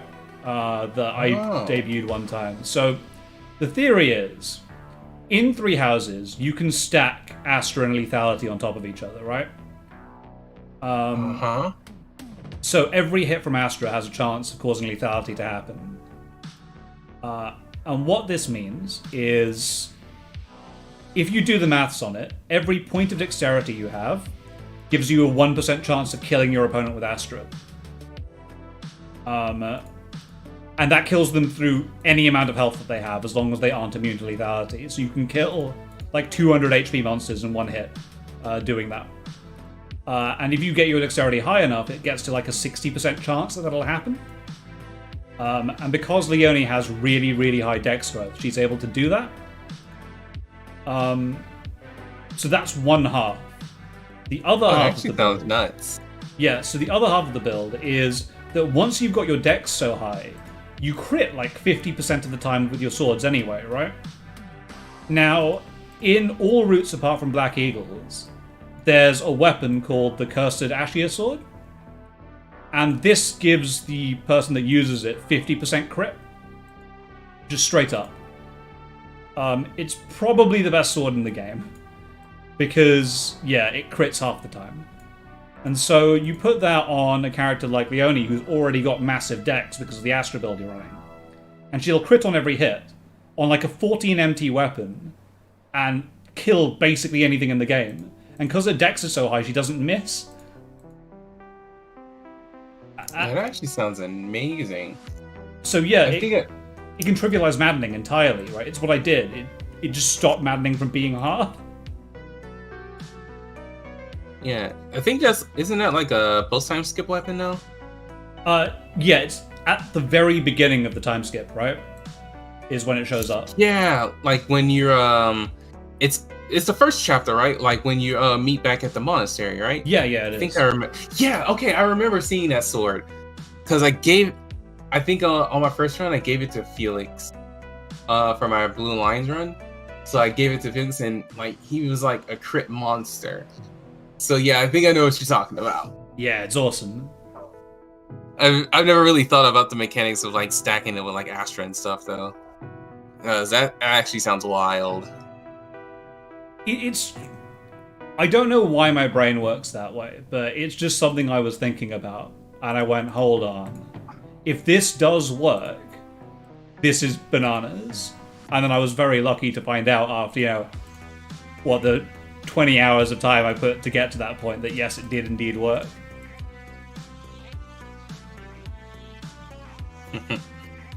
Yeah, that's pretty amazing actually. I never did too much crazy mechanic stuff with 3 houses. I mostly kind of just play. Like I'm just kind of one of those people that just go and then that's it. I don't really think about like anything extra, like who's got the best grows or whose bases don't suck or stuff like that. I kind of just go, and it usually comes out with some very interesting results. Yeah, so the way I play through the game the first time is like that. I just go, okay, it doesn't really matter. But if I'm playing on like a maddening difficulty a second time through, then I'm like, alright, I need to figure out exactly how this works so I can snap the game over my knee as hard as I can. And I get a lot of satisfaction out of doing that. Have people done like 0% runs of maddening yet? And finished them? I think, I don't know if they've done 0% growth, but I know that somebody's soloed it with Byleth on maddening. Which is absolutely bananas. Yeah, I've heard of that. I've heard that people trying to Iron Man it has absolutely been awful, though. Yeah, because obviously, like, the same turn reinforcement's just killing somebody. The same turns, the no other recruitments after the time skip. It's outside of very rare exceptions. I feel like there should have been more. Mm-hmm. But yeah, I hear it's pretty messed for sure. So, Cheetah is commenting in the chat saying the reason that you see fewer green orbs is because the game picks the characters. Well, the game picks the characters and then shows you the orbs. And because there are fewer green units in the pool, you get fewer green orbs, right? Yeah, that's about right. Yeah, and I think Benjamin Cortez is saying I gave Ashia to Petra, and it's crazy. And the answer is Petra's the other person that can do that build, because she's got dex that's about as high as Leonie's. And she's really good at it as well. Yeah. I think most of the sorties in that game that are popular picks, like Petra and Felix and I guess Catherine to an extent, are like you always see that sword on them. I don't think I've seen it on like too many others. Outside of gimmicks, like somebody doing like a sword like Scythia, because she can also wield the Thunderbrand for no penalty. I love Thunderbrand by Scythia conceptually. It's amazing. Right? Like, yeah, why not? If it hits twice, it's still good, right? Even if she has no strength, who cares? Unless you're like me and you always get magic screwed on like every run. Like, I've never had a good Lysithia. And I was like, why do people think she's good? Because she can meme the Death Knight. Oh, that's fine. Yeah. Well, it's like, she's okay, and then she gets Lorenz's artifact. Gets Thrysis, really and then she's just like, well, I'm a 4-range nuke, right? Oh, yeah. Even my screwed rolls ones, like, she still hit pretty hard. Like, her downside is she's made of paper, but if she's got 4 range, like, how on earth are you not protecting her, basically? And this is Inigo number 5. Finally. Oh, yeah. About time. Finally.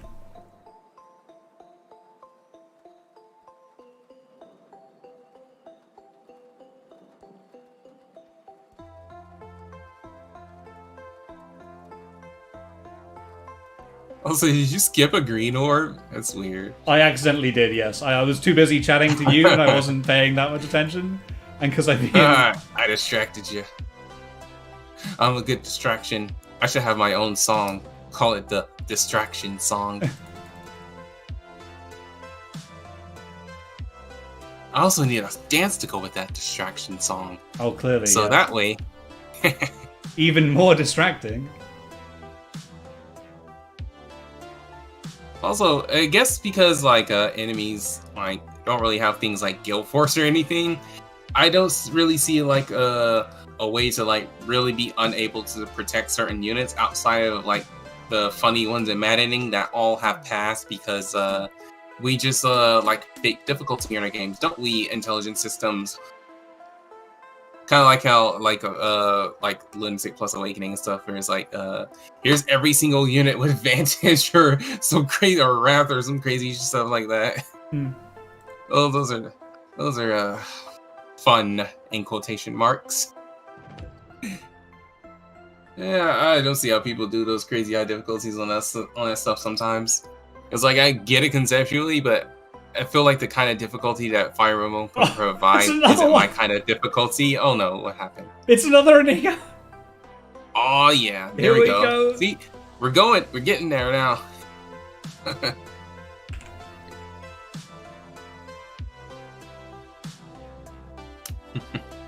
There we go, I'm very happy. Oh yeah, I also forgot about Lycidia's other trait, where it's like, she could nuke some units, or she could use the warp staff. And just teleport a unit halfway across the map. Yeah, just bum rush the boss turn 1. It's very easy. XD. That's what I did on a lot of Blue Lions. By the end, I was just like, this map is too complicated for my brain.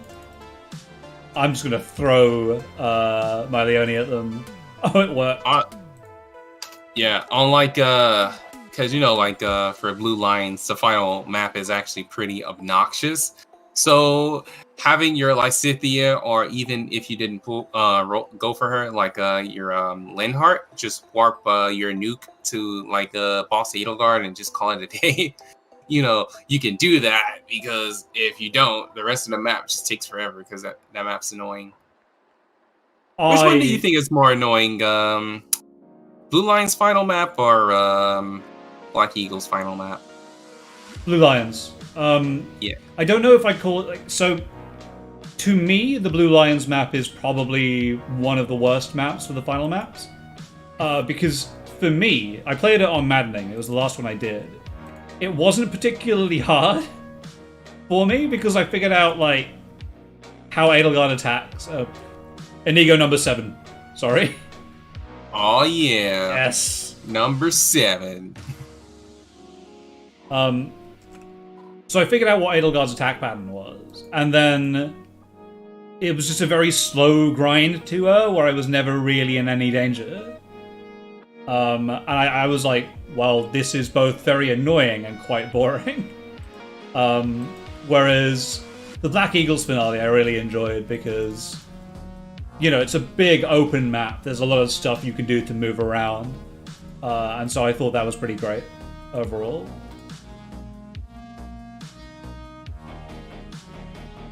And we have a donation as well. So we've got £10 from Rana, who says, I agree with your Raphael love.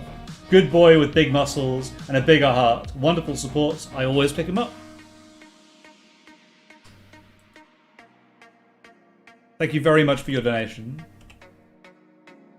Raphael is the real Chad of Three Houses. He's pretty great, and I love him a lot. Mines as a unit didn't come out so hot, but I still enjoyed his character. He punches things, that's all he really needs to do. As long as he's punching okay, then it's probably fine. Okay, game, I suppose I'll take the Severa 13. Sure.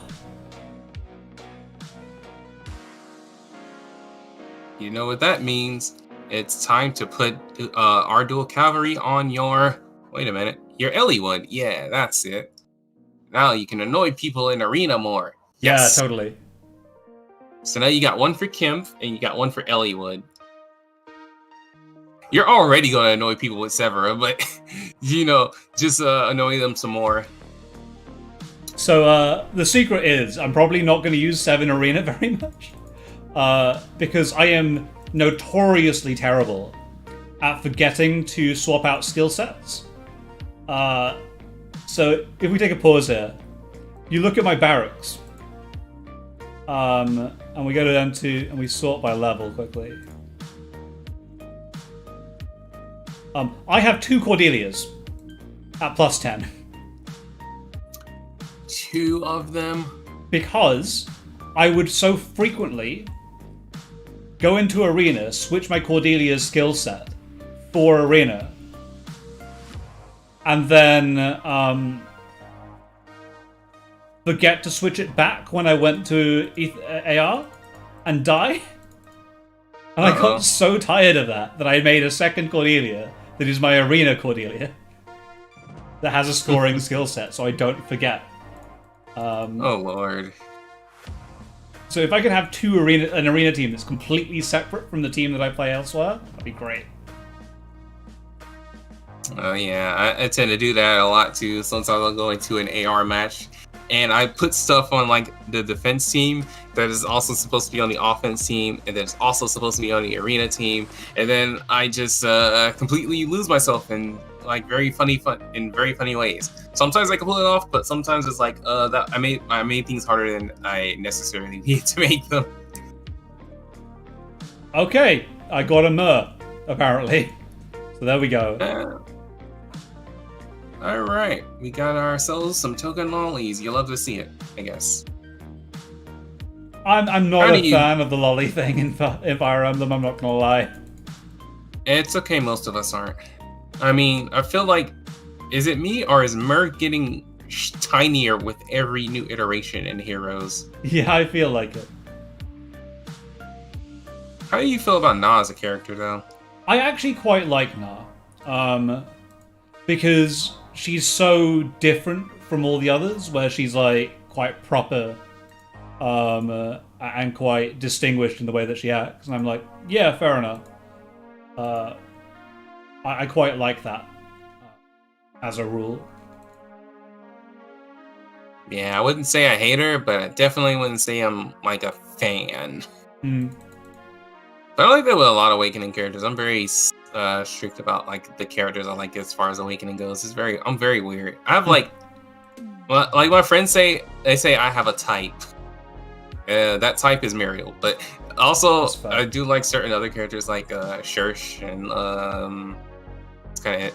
Everybody else I'm kind of like mostly neutral to, and then some characters would be like, I probably enjoy this character a little more if their design wasn't god awful. Yeah, like so. I think Naoya's design is terrible. Like, oh god.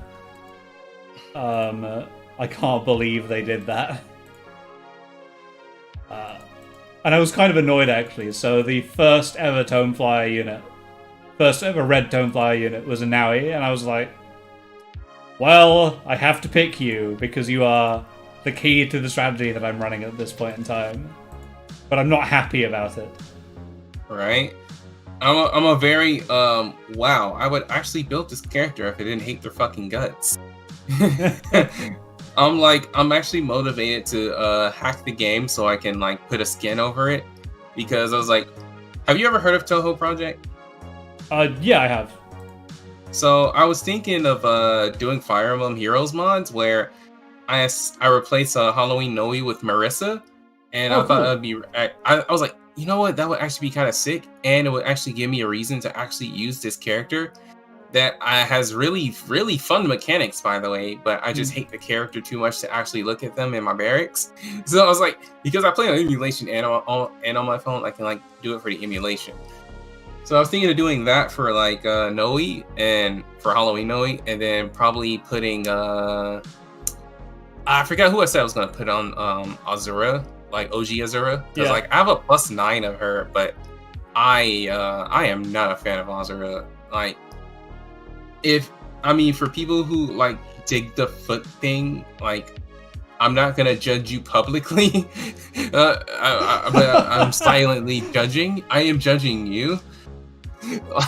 Man, you have very questionable taste in your characters and your designs. But that's aside the point.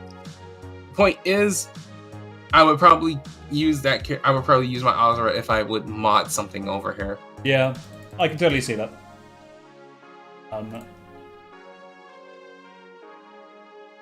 didn't know what characters I'd mod over in this game. I used to say that back in the day. I used to say I won't pay for Orbs, but I will pay for new art for Cordelia. And guess what? We got new art for Cordelia that I could pay for, and I was like, fair enough. Another Sairi? What are you doing here?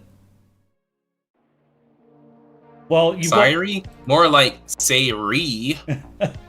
Well, she's got Close Call, and Close Call's really good, so there you go.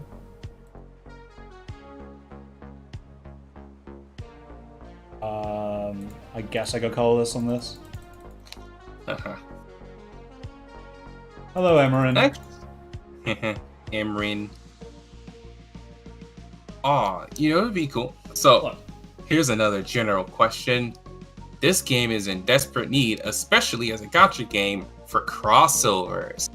So, would you like to stay within the Nintendo universe, or would you like to see something crazier? Okay, so the first thing is, I'd like to see the Advance Wars COs show up in this game. I think that's the only way that franchise will ever see play again, and I love it, so I'd really want to see it happen that way. So that would be the first thing that I'd immediately go to. In terms of wilder crossovers, though, let's say that it can't be a game that's already a gacha game, another gacha game, right? It's got to be something else. What's another really cool tactics game that I enjoy playing a lot? I'd love to see them styled up in like XCOM style gear or something like that. That'd be great. So I actually did an LP of XCOM 2, and I have a version of 7, that one, and I'd love to see like, you know, that kind of like uniform style crossover into Fair. That'd be great. I actually kind of would like to see something like Advance Wars or like XCOM getting to Fed, but at the same time, I was like, how would those work? I like the idea, but I don't think it'll work. I know, right? Like, it's just a suggestion more than like I have no idea how you'd actually put it in. Right. But I'd love to see the COs from Advance Wars though. Yeah, for me, my picks are a little more practical outside of like one. Like, obviously, I'd love to see some Zelda. Like, I feel like if anything can cross over into Fat, Zelda has like the perfect amount of like things that would mesh super well with Fire Emblem. Like, of course, you got Link on swords, you have plenty of characters that can use bows, etc., etc. Like, Ganon could be like a pretty sick beast unit. Like, there are so many really good ideas. I'd also like to see a proper, like, Shin Megami Tensei crossover. Wow, another Jill. Okay. I've got 3 of them now, so I'm pretty happy because, like, that's a lot of like, attack speed rain to go around. Yeah, that's also some very good attack speed push for your healers. Like, I saw you pull all those Mercedes. You better make one. A plus 10 Mercedes. I could do that. Hell yeah. I got another Garrick. How? How is this a thing? Skedaddle Skiderick. Your next 5-star is Garrick. Oh my god. How? How does this keep happening? Why do you love me so much? I don't understand. He said he heard you liked some. He said you like them tiger abs. So he said, yeah, I'm gonna give you some of my tiger abs. Come here, babe. I'm gonna have so much like. This is so weird to me. I'm gonna be in a position where I finally have tons of fodder for like the first time ever in this game. Oh yeah, Dragalia Lost would actually be perfect for Fan. Because they already had one crossover one way. It only makes sense to go the other way. And honestly, having like Yuden and the others, like Cleo and Junk and Fair would be pretty fun. Oh yeah, and we're also at the sub 500 mark. Yeah, I might not get the plus 10 in Ego, but I'm okay with that. I can live with that. I might be able to sneak him out at the end. You got pretty close though, especially with all these extra Severas. Yeah, I know, right? How did I get 13 of them? I don't know.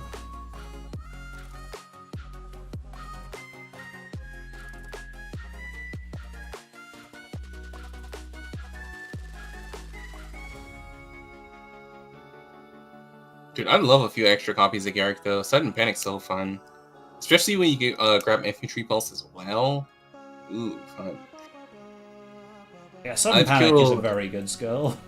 Yeah, I've killed so many 4-star Marissas. Like, I have 11 left in the in a grill thing, just in case her refine is good. But I've foddered every single copy of her so far. Yeah, I can see why. Oh god, go home all of you. I don't need you. That's actually level 40 Odin I want on him moment.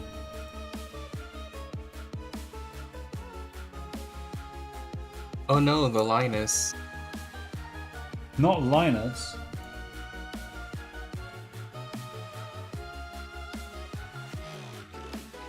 I forgot Sylvain was a 4-star in this game. It's crazy, isn't it, right? And he is very popular as far as I can tell. Yeah, I forgot Sylvain was even in the game, honestly. But I think there's like just one of each student missing for the house now. Like, I think Black Eagles is missing who is Black Eagles missing again? Well, aside from Dorothea being in Alt Hell twice. I don't know who the Black Eagle's missing. They're missing one, and I can't remember their name right now. It's very weird. No, I can't figure it out. Yeah, I can't remember. But for Blue Lions, Ash is missing, and then for Golden Deer, Leonie's missing. And then for the church, we need Alois. And Cyril, I think. Yeah, and Cyril. So Alois and Cyril. And then I cannot for the life of me remember who the last Black Eagle missing is. Caspar. That's it, yes. Caspar's missing. I guess we probably won't get Caspar for a while until like Gauntlets show up, because we still don't have any of the Ashen Wolves either. Oh, true, we don't. And they are a popular bunch of the Ashen Wolves. Yeah, hopefully we get Gauntlets in the game, and then we can also get Raphael proper. Because I was thinking Raphael was probably never going to get in the game because he's definitely a Gauntlet type person. I don't know if they'll ever do gauntlets. They might do them as like colorless weapons or something, and then move on. Yeah, they'll be like colorless physical melee that like always hits twice, and that's a pretty decent way to put them in. But they might also like colorize them as well, so they might have red gauntlets, blue gauntlets, and I mean I wouldn't mind it, but it'll also kind of overlap with like physical weapons that we already have in the game. But if they're colorless, that'll give them a unique position because there aren't really that many colorless beasts that are like physical melee units anyway, so... Yeah. So, and they tend to like putting things that are very, very new in colorless. So they don't have to worry about like what the weapon triangle effects are like until after they've seen how it works to begin with. Maybe. Well, when it did beast units, they actually put one of each color in. That's true, you're right. So aside from beast units, but we eventually got colorless tomes, and all of them that we have so far are preference weapons. So that might be kind of a thing with like beast units and gauntlets. Like they'll always be preference weapons. Like we don't have a single beast unit that's like not a preference weapon, which I find very odd and also very concerning because sometimes you get stuff like New Year's Keaton, where if his weapon kind of sucks, he's stuck with it forever, and he has no other weapon he can put on, and it makes it very concerning for the lifespan of that character. So we've got a £10 donation from Basil, who says, I donated £10, just wishing you luck on getting those last 4 Inigos, and appreciating the earlier love for loot. So there you go. Basil is an excellent writer, by the way. I know them from the Fire Emblem Heroes Discord I tend to frequent a lot. It's a very, very good story about Fire Emblem Heroes that you can check out on AO3. Yeah. Y'all the Duelo 3 ships, eh? So, what kind of ships we talking about? Oh, not shipping. I don't write anything. Basil writes good stuff, and I'm just like, I enjoy your story about heroes tooling around in Aska. That sounds fun. I don't read too much fanfiction though, but I do read very little. But it's always interesting to see like people like write that kind of stuff because like I'm not that great of a writer. Yeah. Like Same. I can write certain character dynamics really well, but for other characters it's a struggle. Like for some of my videos I used to do like dialogue and stuff for like May and Bowie and like the Valentian characters or whatever, and that's kind of where I stopped because I'm familiar enough with those characters to write about them, and they have like a dynamic that I kind of enjoy the most. Mm-hmm. And then outside of that, it's like you're not gonna see me writing no fan fiction anytime soon. Hell, Bindi, what are you doing here? Ugh. I'm upset with him. Yeah. I can't believe he's still in the 5-star pool. Yeah, I was surprised. I pulled like a Loki like a few weeks ago, and I was like, wait, how is she not? How is she still in a normal 5-star pool? No idea. Oh yeah, Golden Deer is also missing Ignatz. I forgot. Yeah, it is. He'll come in as an archer, I'm sure. Like, I don't know if he'll come in as a colored archer though. Who knows?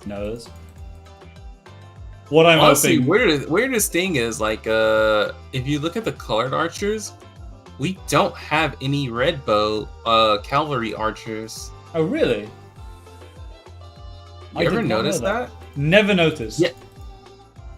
Yeah, I was like, we got all these blue ones, but we don't have. We have like a handful of green ones. They're all flyers, and then actually there's 2 calves, but then there's like no red ones, and I was like, that's very weird. No,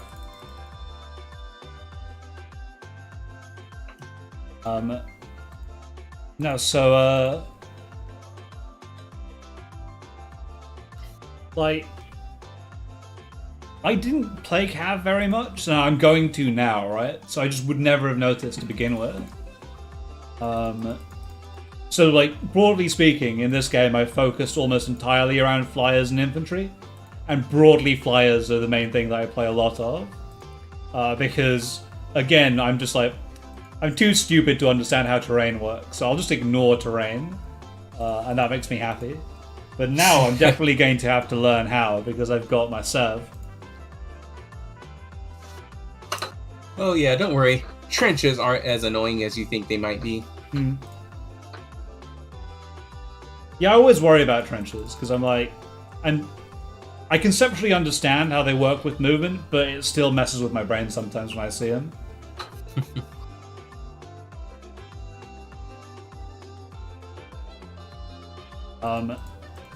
But yeah, so I don't know. I think Ignatz will come in as an archer. I think Leone will come in as an archer as well. My hope is that Insys have been watching my YouTube videos and will give me time skip Leone as a red sword.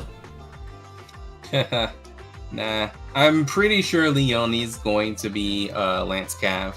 Whether or not she'll be the blue moat is depending on who she's running on the banner with. So, yeah, I agree with you. She might lead a banner, and then she'll have I forget the name of the weapon, but she'll have like a preference lance, and she'll be pretty good. But she'll also like be a Lance Cav, which also means if we ever get Gerald, like he'll also be a Lance Cav, because parallels and junk like that. Oh, of course. The question is whether or not they'll actually. It'd be kind of funny if they put them on a duo, make them a duo. That'd be hilarious, wouldn't it? Geralt. I mean, people would be pissed, but also it would be really good idea to like finally flesh out that dynamic character, because like I think one of the problems that the certain people have with like Leone is like how she is outside of her own route. Like her random dialogue is just like. It's kind of like looking at Cyril. Hey, it's an Asbel.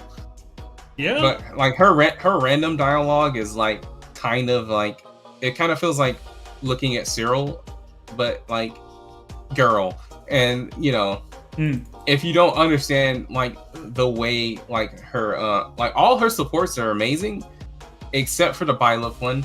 But the Byleth one is actually a very good support, even if you hate it, because.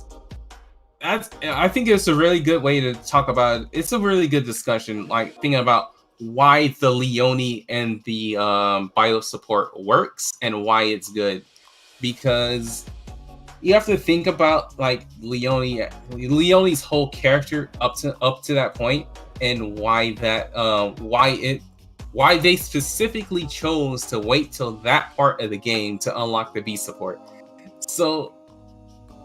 And it's one of those it's a very unexplored theme in like Fire Emblem, thinking about like how a person like watching your idol like just die and like and that's like a very interesting that's a very interesting thing to think about. Like it's like you grow up like hey look, it's another Celica, nice.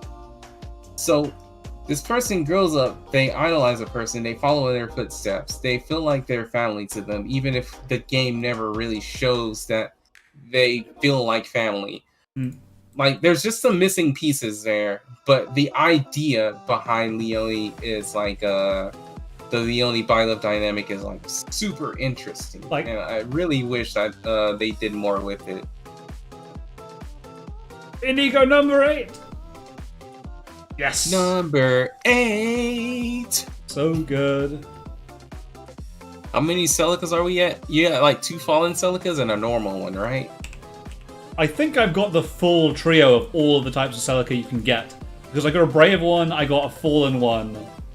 And I've got this one now. So yeah, I think I've got all 3. Oh wow, you've actually gotten all 3 of them. One of each. That's what I like seeing. Alright, we're on the home stretch now. There are about, 25 orbs left to spend of the allotment that I gave myself. We're almost there, boys. All you gotta do is keep wishing for more Garrick and it'll work. Oh, totally.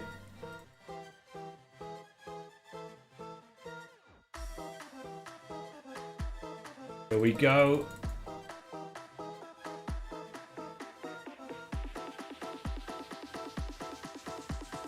Only a little bit more. At least it's giving me multiple green orbs this time. Yeah.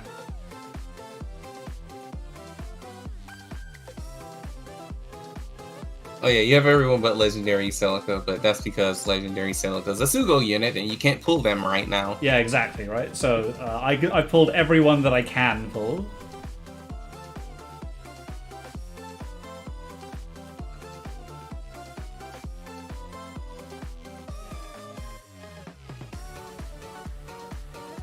Spend them all. Spend them all. This is the last pull for me. Oh, no greens. Of course. Oh no. That's okay. All in all, I'd say you did pretty good actually. Yeah, I mean, like, it's a little wonky, but I'm pretty happy with 13 Sevs and 8 Inigos. I just need 3 more of him. I might be able to manage that by the end of the month. Yeah. Which would be super You did pretty good though. Yeah. So let me just double check this. I know we had another. So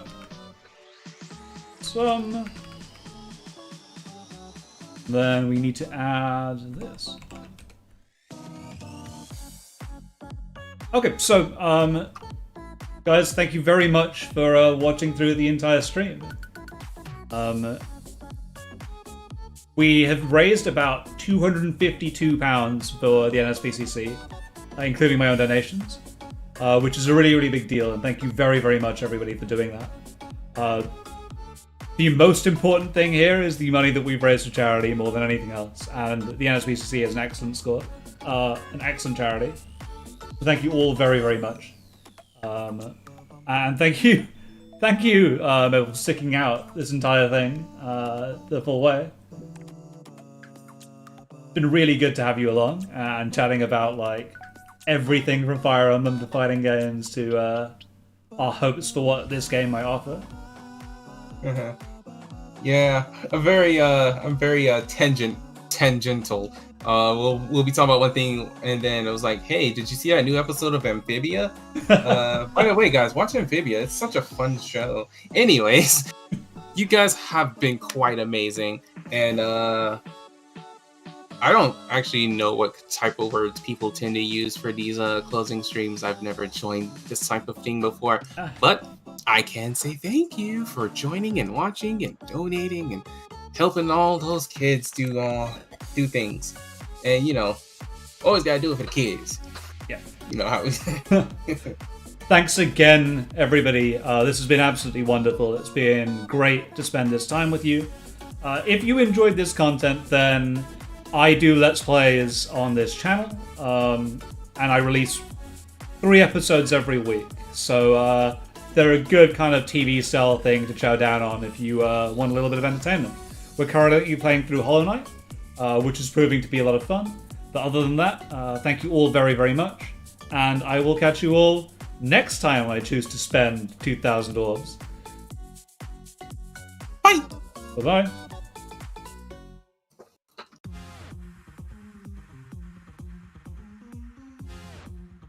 All right, good hustle out there. Yeah.